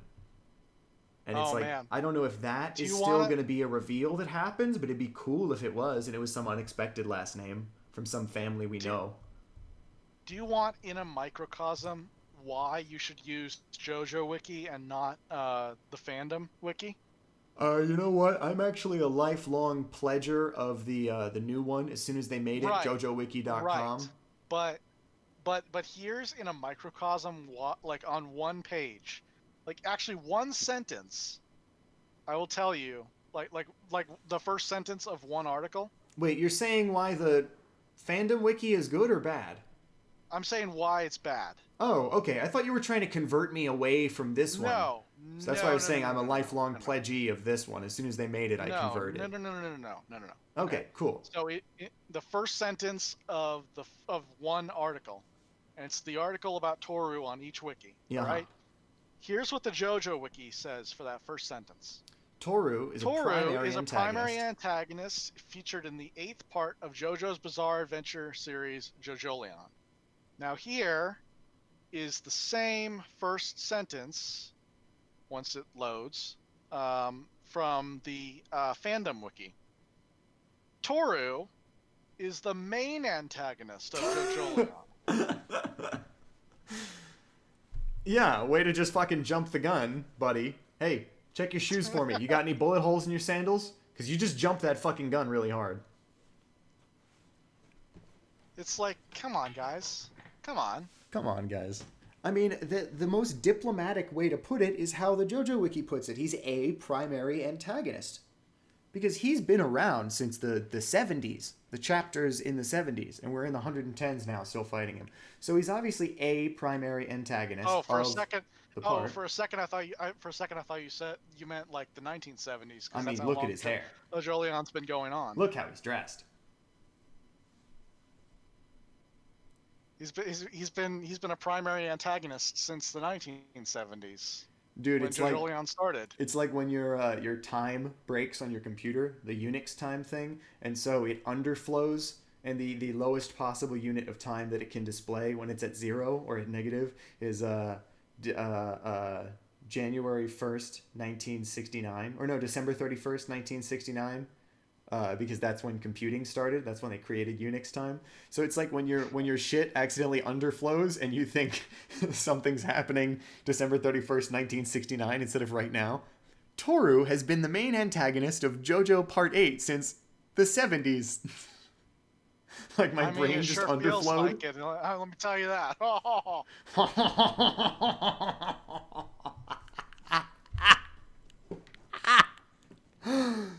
Oh, I had to squeeze to get those last couple ones out.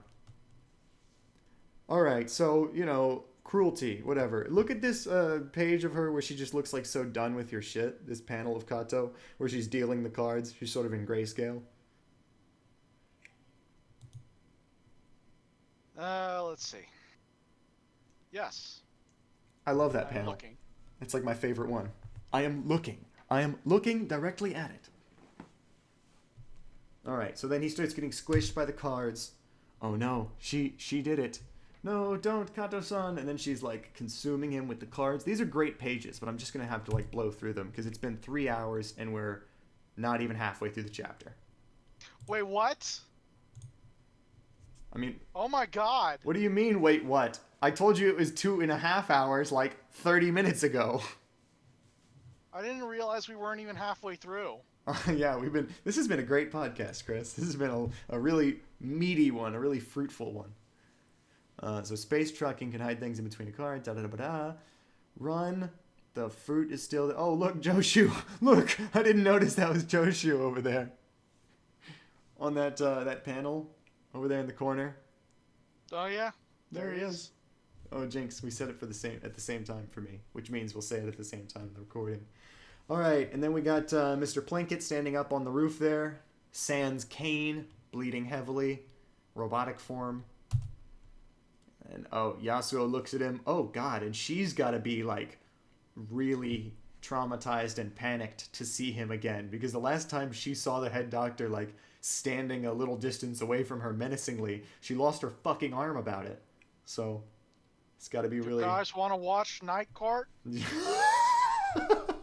He's standing on the thing. He's like, do you have a VHS player? Anyway, mine's broken. The head doctor, he's here. You got to get away from him. Aren't I close? How do you feel? Do you want to touch me? How's this? I don't intend on attacking you. I use those cards to keep your arms and legs from moving and keep you pinned to the floor. Right now, I am explaining. For your sake, about the contents of my stand ability. That new Locacacast. Oh yeah, so she throws some cards over near the potted Locacacast plant. So then does that mean she's collapsing that within the cards? Does she have that now? It looks like she can collapse sections of something in the cards, and I'm not sure how this works. Right. This is confusing. But for practical purposes, she can just contain an object of any size now. Right. So I guess she's throwing these over near the potted plant right now. I guess this is to make her stand not a strictly worse version of D4C. Well, I mean, she doesn't go to other worlds. She just has objects. Right. But, like, before we thought it was like... well, what's to stop it from being just a strictly better version of Enigma? I guess that's probably the better comparison. But, like, before we thought it had to be, like, an object that's smaller than that deck of cards, because otherwise how would it fit? Well, hang on. I'm gonna correct you. Sorry. I know you're thinking of the cell phone that she took out of it after getting out of prison, but, like, the next chapter we see her at the Higashikata household, she fucking makes a chair come out of them. Like, and it hits Joshu in the chin, so she's always been able to do unnaturally large objects. The fucking chair. I forgot about the fucking chair. That's okay, bro. I'm a Jojolion scholar. I have reread the sacred texts countless times. I know everything, and I remember everything, and I am the coolest and the best, and I am speaking in superlatives which aren't completely true. Alright. So next page, then. I know it can fully heal injuries through equivalent exchange. She has no will to attack. Gashikata Kato. My goal is already decided. I love this panel of her with the go, go, go, go, go. Because she has, instead of do, do, do, do, do, which is like the villainous, the danger sound effect, the go, go, go is like heroic, like triumphant. And so she has that behind her and like the shining light. The go, go, go, go, go is the villainous one. Oh, really? Yeah, it's do, do, do, do, do is the heroic one. Oh, I guess I got it backwards then. Whatever. But, at the beginning with the car. Yeah, well, the does were in black, so it made me feel like they were more menacing. Anyway. Oh no, go is the literal menacing. So of course that's the one. Okay, yeah, no, I got it completely backwards. Thank you for correcting me there. That would have been... See, because the thing is, like, if I were to say something like that wrong on the podcast, and then I'm listening to it later, like, of sound mind... and I'm like going through it, unpacking it step by step, and then I say something wrong on the podcast, and I know it's wrong in real life, listening to it back, I'm like, no, you fucking idiot! Why would you get that wrong? You know better than that! And, like, if I was a viewer, I would be just, like, out loud, like, no, you fucking idiot, it's the other way. And if nobody, like, if I'm a viewer and I'm listening to a podcast and this happens, and nobody corrects them, I'm pissed. I'm so upset. I'm, like, so annoyed that, like, I know the right information. I remember the thing, but the people on the podcast are getting basic shit wrong. Like, why am I listening to them if I know better? Example, I was listening to the other podcast we were talking about, and they were talking about Ojiro, and they were like, yeah, Joubin killed Ojiro and whatever, his girlfriend. What was her name? And then X-Forts. You know who X-Forts is, right? JoJo Tuber. Been around a long time. Yeah. He used one of my mashups as one of his outros for his channel outro for a while. Fucking X-Forts. He says, honestly, I don't even think she had a name. And the other two guys are like, no, she probably didn't. And I'm like, Makarin! Makarin, what's wrong with you? She had a name. It was in the story. She's friends with Mitsuba. They're like, honestly, I don't even think she had a name. And they just, like, forget about it. And it just, I never want that to happen on this podcast. Man, even I remembered her name. I know. So what I'm saying to you is, thank you for correcting me. Making sure that we are all on the same pace. We're not putting any wrong shit out there into the world. Our JoJo beams are pure. All right.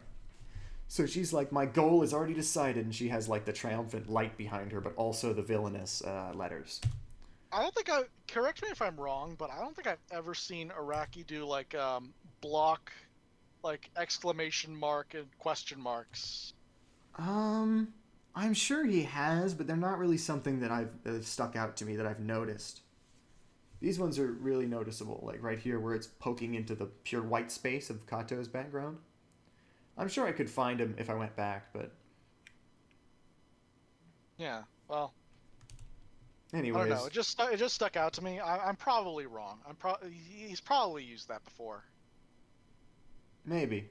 I'm not sure, but right now I just want to get through the rest of the chapter and keep talking about stuff, because I have more stuff to say, actually.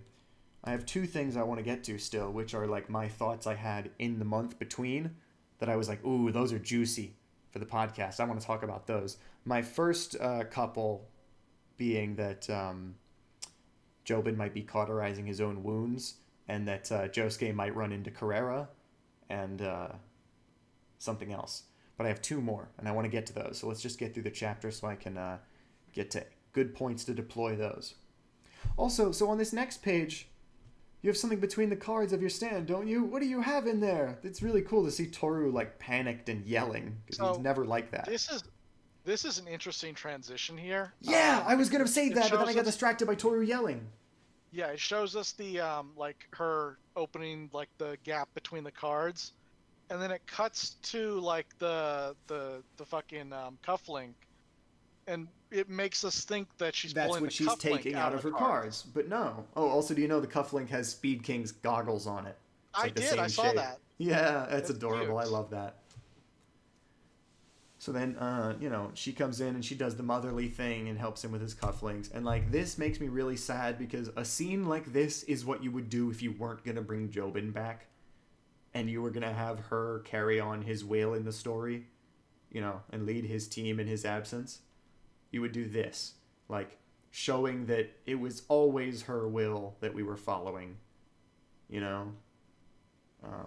This feels like a way to endear the audience to who are the people who are going to be the villains going forward, right? Mm-hmm. To show that they're still like people with like understandable goals, if nothing else. Mm-hmm. But this is also like, let's say Joubin's not coming back and Kato's the main villain. This is throwing Joubin main villainers a bone, showing him walking around and living one last time, and sort of doing transfer of like his will onto her, like revealing that he was truly an agent of Kato the whole time. Like when he was not main villain potential. Like when he was unsure of something, he would ask her and she would say, this is the way we're gonna go. So like she's truly the mastermind. I'm not saying that he's not coming back and that's what they're doing, but if that is the case, then I guess this is how you'd tie up that loose end. That'd be very sad and that would not be satisfying, but there's a possibility we got to address. And then actual fucking callback to Beetle Tendency of all things. Yeah, that was awesome. It's cool that we were talking about Beetle Tendency and then now this. So it's really cool to me that the Josuke bug also underwent equivalent exchange and became a new thing, just like Josuke the man. Very cool. Hold on, was Josuke's the Josuke's was the one with the Josuke's was the Miyama? Oh no, hang on a minute. I actually know exactly what Josuke's was. It was the Dorcas Titanus Palawanicus. And that's neither of these. This is the Miyama stag beetle and the Hercules. The Hercules is the one that Josuke fought. Hercules I thought was like, yeah, Hercules was Joubin's beetle. Right. If I'm correct. I'm almost entirely certain that you are, but let me just go and do Beetle Tendency one more time to make sure. No, this is all Shakedown Road. This isn't Beetle Tend yet. Alright, and then this is... but while you're looking for it, I'll Uh-huh. I'll see if I can if I have any thoughts going forward. Oh yeah, every day is a summer vacation. Here it is. Okay, so then beetle tendency. Oh, stag beetles. Okay, come on, we're almost there, man. I can do this. This is a good organic way to like catch Kato up to speed. Yeah. On, like, the plot. Right. Because like he had the fucking branch in the room with the beetles. Mm-hmm. So like they underwent equivalent exchange, and he could just demonstrate it to her. Right. To get her understanding of the equivalent exchange. Sorry, that's another moment where I wasn't fully paying attention because I was tabbing through the chapter. Say what you were gonna say again. Say that one more time. Sorry, I was just saying this is a good organic way to like catch Kato up to speed on like the main like MacGuffin and what it does. Mm-hmm. And up to speed she is. And up to speed am I. Because I found, Josuke says, this part, what do you call these? On their faces? Horns? Scissors? What are they called? And Joshu's like, they're mandibles, you idiot! Yeah, and this one here, it looks weaker than the Dorcas Titanus Palawanicus I got. Its mandibles are thinner. I bet he could win against it in a fight. And then he's like, oh, sorry, I spoke without thinking. That idea just sort of came out. And then Joubin's like, wait, which beetle are you talking about? Which which mandible did you think was thin? And then doesn't want to make them fight. I forgot the context of that fight, but that was he was trying to like goad him into a competition to get him to bet the keys to the car because they needed the fucking event recorder data or something. Yeah, actually, before they even knew what they wanted out of it, Tsurugi came to Josuke. I have it up on the screen right now. Tsurugi came to Josuke and said, go up to my dad and challenge him to a stag beetle fight. I'm certain that he'll show some weakness. If your stag beetle wins, Dad's pride will be seriously hurt. I'm certain that he'll show some weakness and get talking, but he can't find out what we're doing, and you absolutely have to win. So Tsurugi is the one who told him, my dad loves making stag beetles fight. You can get him talking.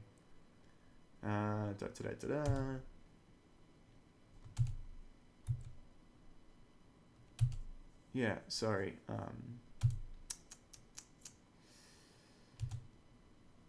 I'm getting there. My dad is more of a kid than I am. He's obsessed with his stag beetle collection. I'm being serious. My dad's the type of person that thinks it's always summer vacation. You got to defeat his pride. When he gets excited, he's sure to expose his weakness and talk. The fact that he does not even think of it as a weakness himself makes it even more of a weakness. That's amazing. Never mind, just do what I'm saying. Take one thing at a time. He's definitely got a bug specimen room. Try saying to Dad, let's make our stag beetles fight. Say you wonder which is stronger. Invite him. If Dad is on board with that, then we'll have a chance. So at this point in the story, Tsurugi was like working against Joubin, trying to work with Josuke. But then I guess, like after everything that happened in Ozone Baby, it's like ride or die, Tsurugi and Joubin. There's no more room for Josuke in this. Anyway, sorry. It was a Dorcas Titanus Palawanicus. That was a large detour. Just for that. So that was Josuke's bug that he used. It was actually also Joubin's bug, because he says that one you pointed to is actually a larger Dorcas Titanus Palawanicus male. So Josuke's got a smaller female bug, but the same variety. They also talk about Hercules beetles, though. So the name comes up. But anyway, neither of these are Josuke's bugs, so I was dead wrong. Anyways, so the mandible exchange next. This is what everyone's after. You have branches growing in your lower shelf. New Locacacast grafting. Can't keep it in this cabinet any longer. I was looking at the stem of this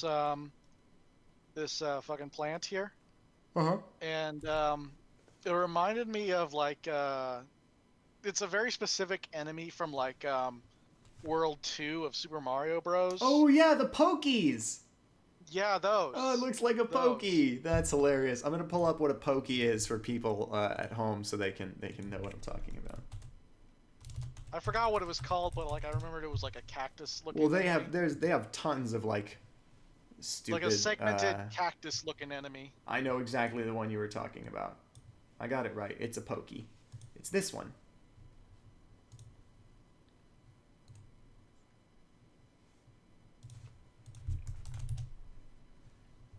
It's that. That one, exactly, yeah. Yeah. There's lots of Mario enemies with goofy names, but I remembered that one. So, anyways, he's explaining this is what everyone's after, and then we're getting Kato up to speed, and we're doing some character development, and that stuff's all great. But the thing I want to talk about, yes, this explains how the branch got into the wall. What do you mean? Remember when remember when the wall exploded initially, and that was when everybody realized the branch was there? Well, yeah, because that next room over is Joubin's beetle room. That's like his master bedroom there with Mitsuba. That's their bed, and then the next room over is his beetle room. So he was hiding it in the beetle room in that shelf underneath, and we knew that as far back as Ojiro Sasame, because that's where he went and took it from. He knew it was in the beetle room. He had observed. This flashback, though, is prior to that. To Ojiro?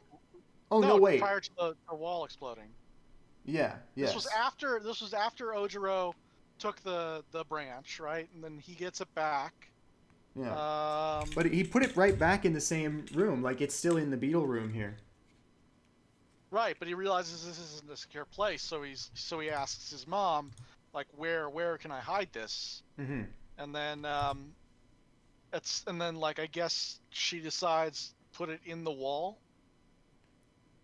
I'm pretty sure it's just that cabinet is up against the wall, and the part that blows up is right behind that, just like revealing that the plant was on the other side. Yeah, but it shows her putting the branches in the cards. Right, which I don't know what the point of that was, because it's not like that when we see it. It doesn't have a chunk out of it. So did she do that just as an example of what to do? And because she says, if a time comes when you want to hide the potted plant, this should suffice. For now, continue to grow it in this room, Joubin. So I'm pretty sure she just showed that she can do that, but is not yet hiding the plant that way. The potted plant wasn't moved then? No. Okay. That's how I'm reading this, at least. That makes more sense then. All right, cool. So then we get through that flashback, and we get right back to her opening that deck of cards. Oh, good. We're almost at the end of the podcast now. We get right back to her opening that deck of cards. And then, what's between those cards? My family's curse. And now you will undertake all of this. And then she dumps the child on him. Boop! Here, have this. I really, really want there to be, in the next Eyes of Heaven or All-Star Battle, there should be a move where Kato just throws Tsurugi at you. She just dumps Tsurugi out of her cards. That's her level 3 super. And to be fair, that is something I stole from one of the guys on the Joubin or Joubin. They don't call it the cast. One of those guys, honestly, the guy who I thought was less funny out of the two. But I'm not going to say which one that was. He was like, Kato should have an attack in the next fighting game where she lets Tsurugi out of her cards and he just bumps into you. And that's a really good idea. So I'm stealing it and I'm saying it on our podcast, not to bite his line, but to give our viewers a more complete experience. Because, I'm like absorbing all other JoJo talk that I hear, and then I, put my own brain to it, and then what comes out is this podcast. Anyways, speaking of fighting games with Jojolion characters, mm-hmm. What do you think Josuke's new super is going to be when the next time they make a JoJo fighting game? Because it's not going to be stealing friction from the floor. Man, that's a good point. That's a good question. You know what? I think his level 1 super might be the multi-layered bubble bomb that's the seeking and chasing you around and making you freak out from Tom from Poor Tom. You know, like what if he hits you with a thing and then he's like, and he fires the 6-layered bubble, and then there's a short like 3-second animation of your guy being like, huh, huh, huh, and trying to like run left and right and dodge it, and then they, you know, it eventually swoops down, they and cower, and then it pops right in front of their face, and they go, huh, and then Josuke just hits them. You know, just like Poor Tom. That'd be a good level 1. His level 3, because that's like you for a level 1 you get only like a few short seconds of animation, like for Giorno's the problem punch. I have is like that doesn't seem to have like the same like impact as like what his actual level 3 would be if like they made a fighting game with Josuke in it right now, and that would be like the invisible bubble from his shoulder. Yeah, but then how would they illustrate that properly? You know, like they don't have a. Because you can't have Yasuo show up to hold out her phone and have him shoot it the wrong way. You know, like it's... He doesn't have anything he can do on his own that would be a good level 3. It's weird. Yeah. He's resourceful, he's cool, but he's not a showstopper. That Josuke. Alright, so we've reached the final page, and we are now... We've gotten all the way through the chapter, and it's now 3 hours 30 minutes on the podcast. So we're on the final page here. Tsurugi is exchanging with Toru and is going to leave him with the rock, with the disease. It's going to be great, and we're going to see how the rock disease affects a rock human, which is going to be interesting. Did you think about that? This is great though, because like I was wondering for the longest time how they were going to get Tsurugi to a cured state before the harvest, because they showed us that in the flash forward that like Tsurugi is healthy before the harvest, and like the last we saw him or her, depending, it was like this, all cracked and rocky and right, just not doing well. So then what's going to bridge the gap between there and walking around healthy? Well, I guess this. So at least that mystery's finally been answered. Really quick, though, I have probably maybe 20 more minutes of stuff to talk about. We're at 3.5 hours. We're going to go a little bit longer, but I really desperately need to pee. We got to take a short break so I can pee. All right. We'll be right back then. We'll be right back. All right. So I've got 2 things I want to say. So number 1, you were saying... Last we saw Tsurugi, he was all rocky and then he's going to be healed later. But the thing I want to point out is, where did we last see Tsurugi before this? And don't go back and look, just from memory. Let me ask you, where did we last see Tsurugi before Kato showed up with Tsurugi between the cards?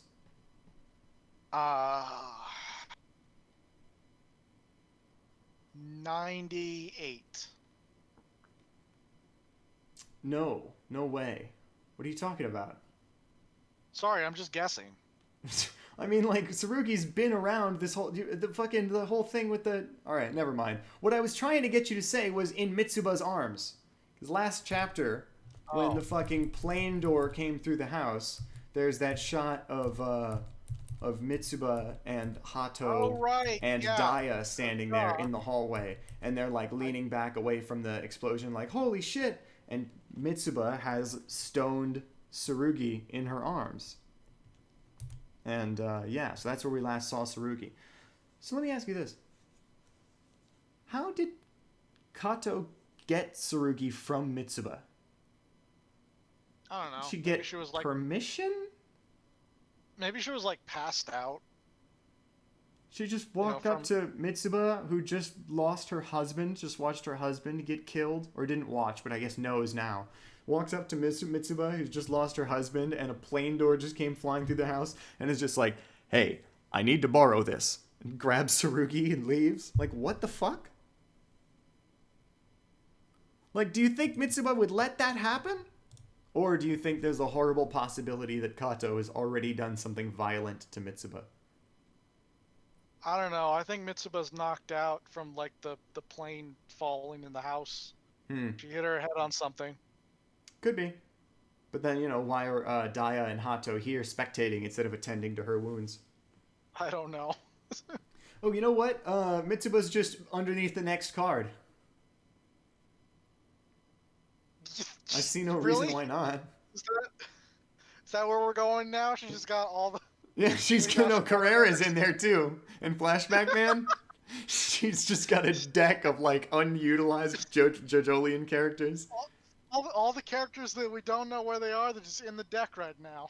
Oh yeah, they're all in play, so to speak.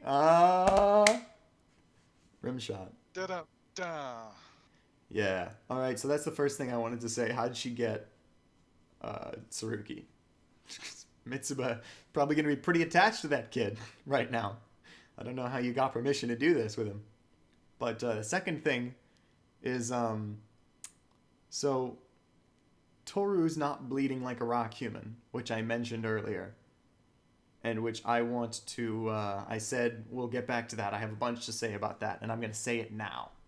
So, do you remember in chapter 99 or 100 where you had naked Toru walking out of the thing towards society? You saw his butt cheeks and how he was raised by wasps? Mm-hmm. And I was like, I wonder if that is how...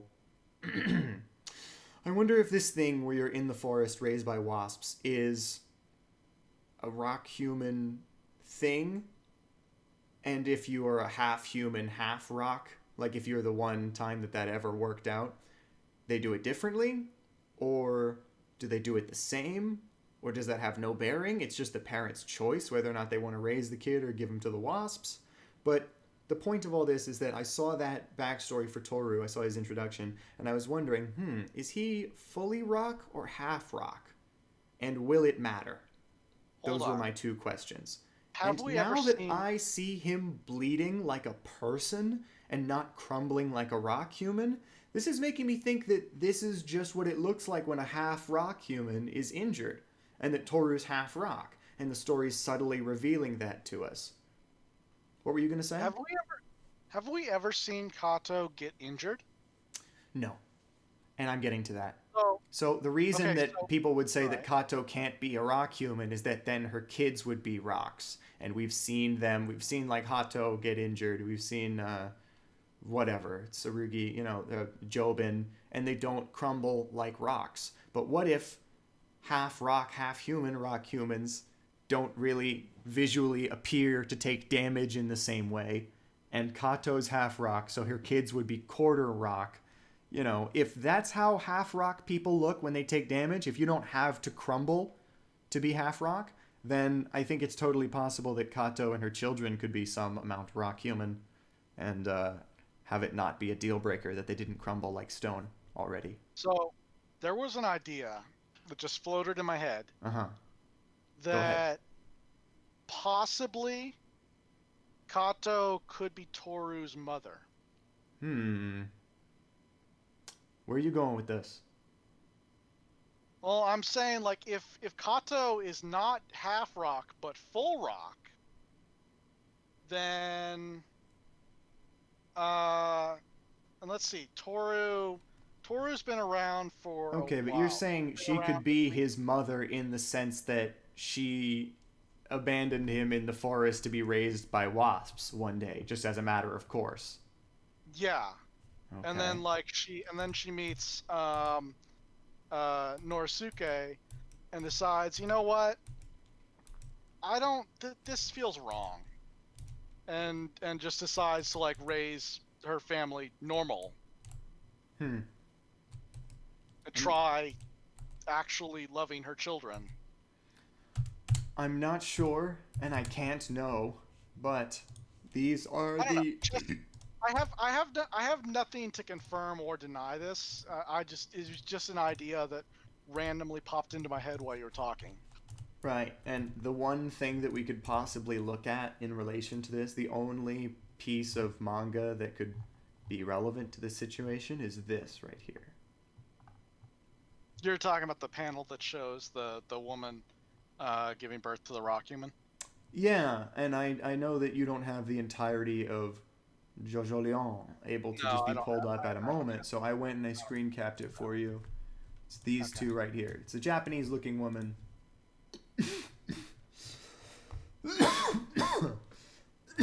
sorry. Okay. Doesn't quite look like her. But hey, you know, I mean, like, doesn't quite look nothing like her either. Well, there's also like there's nothing that says that this is in fact Toru's mother. Yeah, This this could could be an just be... unrelated. Yeah, this could be an unrelated woman giving birth to an unrelated rock human. Right, right. This could just be merely example footage, and then we cut to the end of the development, Toru coming out, because he's the one that we are following. He's the one we want to see. So, I don't know. Who knows? But you just said she could be his mother, and I was like, what are you talking about? And I'm not, like, jazzed on that idea, but I just wanted to entertain it for a minute and see if there's anything that immediately ticks the dial one way or the other for me. The problem, though, the problem that I'm running into with this idea is that the Higashikata rock curse is older than that. Right, right. Back She can't be... It's not her fault. She can't be the cause. Yeah, no. But I think still it's like a sin committed by a distant ancestor. It's going to be like, you know, somebody fucked a rock back in the day. Way back when somebody had a lapse in judgment and they fucked a rock. And it's like, it's okay, no judgment, but like you cursed us all for eternity now, so... I don't know, that sounds pretty judgmental, Zach. Yeah, but I think Araki is actually going to take a pretty closed-minded stance on race mixing in this part here. God. All right. Well, I hey. didn't want to say it, but but we were all thinking it. Yeah, unfortunately. So I'm actually I'm pulling up Shoes Yet to Drop because we've got some updating to do. We didn't do that last time. We didn't do that last time. Yeah. We forgot to, and I think did we talk about it after we turned the recording off, or I remembered it later in the day or something? No. We talked about it after we turned the recording off. Right. And you were like, but I don't want to just start it back up just to get that part. Yeah. No, we don't need to do that. Yeah. So why not do it now in our longest podcast ever? Yeah, why not do it now? We're 3 hours 43 minutes. We've gone longer than this. We've gone 4 hours before. We have. All right, so Shoes Yet to Drop. Stop me when you hear one that needs adjusting. Flashback Man. No. Bite marks. Nope. No. Norisuke knows Kira. Parentheses dead Kira bookseller's mark. Nope. Not yet. Kato, main villain candidate? Question mark. I still don't think it's Kato. I think it's going to be Joubin. All right. Well, I will. I want to sort that somewhere. I want to put it in some way. Well, hold it's on. Like approaching solved. I think it's okay. There's a possibility that Joubin and Kato could form what is called a big bad Doomvirate, I think is the way it's pronounced. Mm-hmm. But it's basically like two characters share the role of main villain. Yeah, it's like a deuteragonist, but for the antagonist. Yeah, sort of. Okay, sort of. Well, I am going to... Hey, also, why are they spelling Kato's name with a K? On the ring, it says N to C. I don't know. What's the argument? I mean, with Locacacast, there's an argument. What's the argument here? It says N to C, Norisuke to Kato. So I'm going to keep it C-A-T-O on here. Or maybe I'll do C-A-A-T-O. Kato. Yeah, that's good.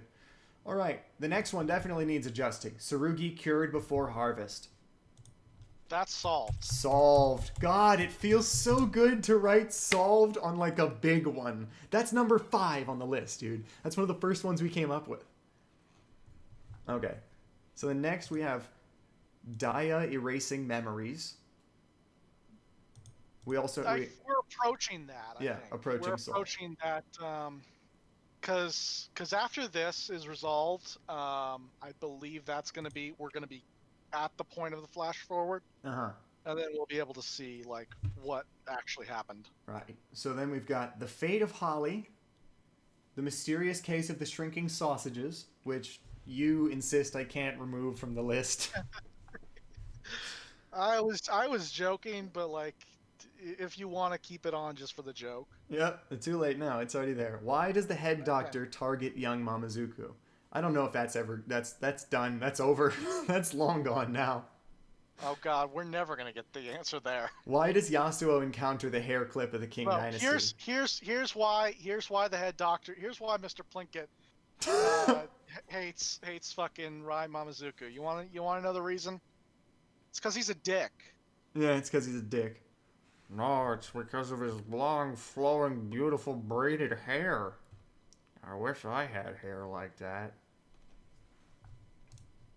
That's the head doctor being envious of Mamezuku's braids. Okay, what was the next one on the list? Right. Why does Yasuo encounter the hair clip of the King Dynasty? Next, is Part 8 pro or anti predestination? Well, this one we're gonna have to wait a little on. A lot longer. The next one. Yeah. First of all, we have two solved ones. The nature of Toru and the head doctor's relationship, the true form of the head doctor. Those two are solved.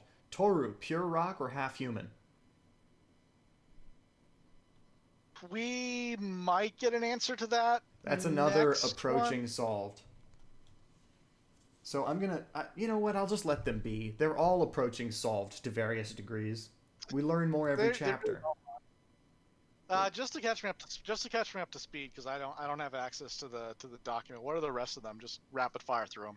The origin of the Higashikata rock curse. Where did the extra new Locacacas go? Parentheses 4 down to 2. Joshu missing an arm and fingers in the flashback. Joubin alive or dead. Invisible bubble targeting. This one we need to adjust to solved. Because, do you remember in the thing where Mamezuku got killed by them, there was some sort of translation drama between like this one and that one, and which one is it? Does he mean to say I controlled them, or does he mean to be surprised about that he could control them or couldn't control them? Does he mean to say but I was controlling them? Control them? Yeah, so we figured out that his normal bubbles he can control, and the invisible bubbles are beyond his control. Oh, we didn't talk about Kato having a pursuit not triggered on her, like what she did wasn't technically attacking. Oh yeah, let's add that one to the list. Well, I think it can be explained. I don't even think that's a mystery. Like, because think about, the reason that Josuke was able to shoot Toru with the bubble was because he was just living, being normal, looking forward, not shooting a bubble out of his shoulder consciously. It just happened. And he couldn't aim it. He wasn't controlling where it went. At that same moment, he shot the bubble out of his shoulder by accident and wasn't aiming it. Yasuo coincidentally sucked her stand back through, and the bubble got pulled through that same thing, and then Yasuo happened to be holding her phone up. So, holding your cell phone in your hand, accidentally firing a shot and not caring about where it goes or who it hits, and retracting your stand are not pursuits. None of those are pursuits. None of those individual actions. Throws playing cards directly at Toru. She has no motive to attack, and then cut to Josuke literally existing, and the head doctor being like, "Is this a personal attack?" Yeah, man, it's fucked up. I don't know how, but maybe it's like the same thing as when the head doctor allowed Mamezuku to get 1 centimeter away from his face when Kato put her hand up to him and nothing happened. Maybe it really does have a lot to do with your mental state and your composure. Because then when Mamezuku lost his cool, he immediately lost it. But she's taunting him the same way the head doctor taunted Mamezuku. Anyways, so I don't even think we need to add why didn't the pursuit trigger. I think we just accept that's how it works. Whatever. I think we have to chalk this up to Araki just the malleable nature of the mechanics in JoJo. Inconsistent inconsistent for the purpose of the narrative. Right. I would say inconsistent. The mechanics are malleable. He can shift and move them as he wants to tell the story. It's fine. Whatever. We expect that from him at this point. It's cool. So It's Joubin, like alive or how dead? does King Crimson work? It just however it needs to for the story to work. Alright, so solved. Invisible bubble targeting. Number 21, karmic damage scaling. Now that's not solved, but I think we've probably heard the last word or we're going to hear about I think that. we probably aren't going to hear any more about that. I think that's pretty much over. I think that's done. We could Especially probably just delete that. since Araki seems to be ignoring his own rules now. Yeah, or just like giving more emphasis to different rules and pretending those were the only ones all along. I don't know. But hey, so karmic damage scaling, we can just say solved because we basically know, like everything we're going to know about that, right? Yeah, I guess so. Like Joubin got one insta-killed because he was a bad person. So did that murderer in the thing. It's like how badly you deserve a calamity is part of it. But that's never going to get elaborated on, so let's just hit solved on that. And we've got one more to mark solved. How many fucking rock animals can the head doctor fit in his pockets? God damn. Parentheses, is obladi oblada the final rock, not insect. Hold on. Uh-huh. Hold on. Because we see the head doctor like at the end on the last page of this chapter. I see him. He's floating above. We see the head doctor. No, on the last page. Oh yeah, he's floating above. He's like a projection. I guess he is above. All right. Yeah. He wouldn't be laying down on the floor. Are you sure there's? Because then he would be like 12 feet tall. Are you sure there's not one more? I really want to be, but now you're putting the fear in me. So why are you doing that? Now I don't get to mark this solved. I'm just saying. Wait until the death smoke clears. Damn it. Okay. Before we start marking. Okay. Stuff. Well, you know what? It was a big episode for us. We got to mark Tsurugi cured before harvest solved, and we got to mark invisible bubble targeting solved. So we've got 2 shoes dropped this chapter and last chapter. So we're doing really good. Also, like, the other podcast doesn't have anything creative like this, like a long-running list of, like, big questions we want answered in Jojolion. So, yeah. I guess that's the cast. Did you have anything else you wanted to talk about? Great chapter this month.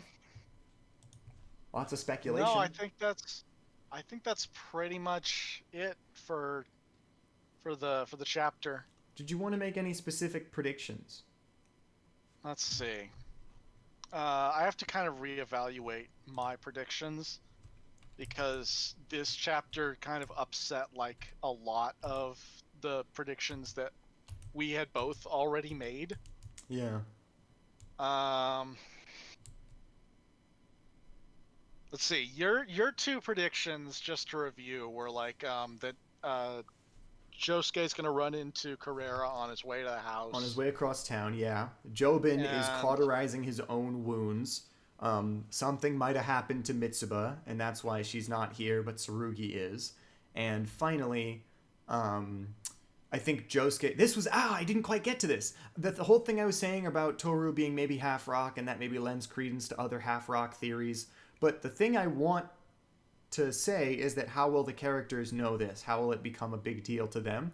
I think what if Josuke shows up at the house while this shit's going down and he sees Toru's bloody pile and he's like, Toru was a rock human. And Yasuo's like, yeah. And he's like, that's not what rock humans look like when they die. That's wrong. What's going on here? I want him to, because he's fought rock humans and killed them before. He knows they're supposed to be stone at that point. If they're going to do this thing where Toru's half rock, I want Josuke to be the one who notices, hey, wait a second, that guy's not bleeding right. He has enough combat experience. He knows what it should look like at this point. I'm going to list it as, like, not a prediction, but also not an anti-prediction. I'm just, like, I'm going to call it a hedge. I'm going to hedge on, like, Kato being Toru's mom. Because I don't think it's right. I think it would be interesting. But also, like, I don't want to completely discard the idea out of hand. Well, you know what? That's a little bit too far-fetched and wild for me. I really don't think she's gonna turn out to be his mom. That's why. But you know what? It's Though? a little too far-fetched for me as well. She is the grandmother of the story. So if you were gonna do any other sort of motherhood connections, she's the one. She's the grandmother. I wonder if there's significance to the fact that Araki renders this as 2 words. Yeah, because she's a grandmother, but also she's the big bad. She's the grandmother of the family.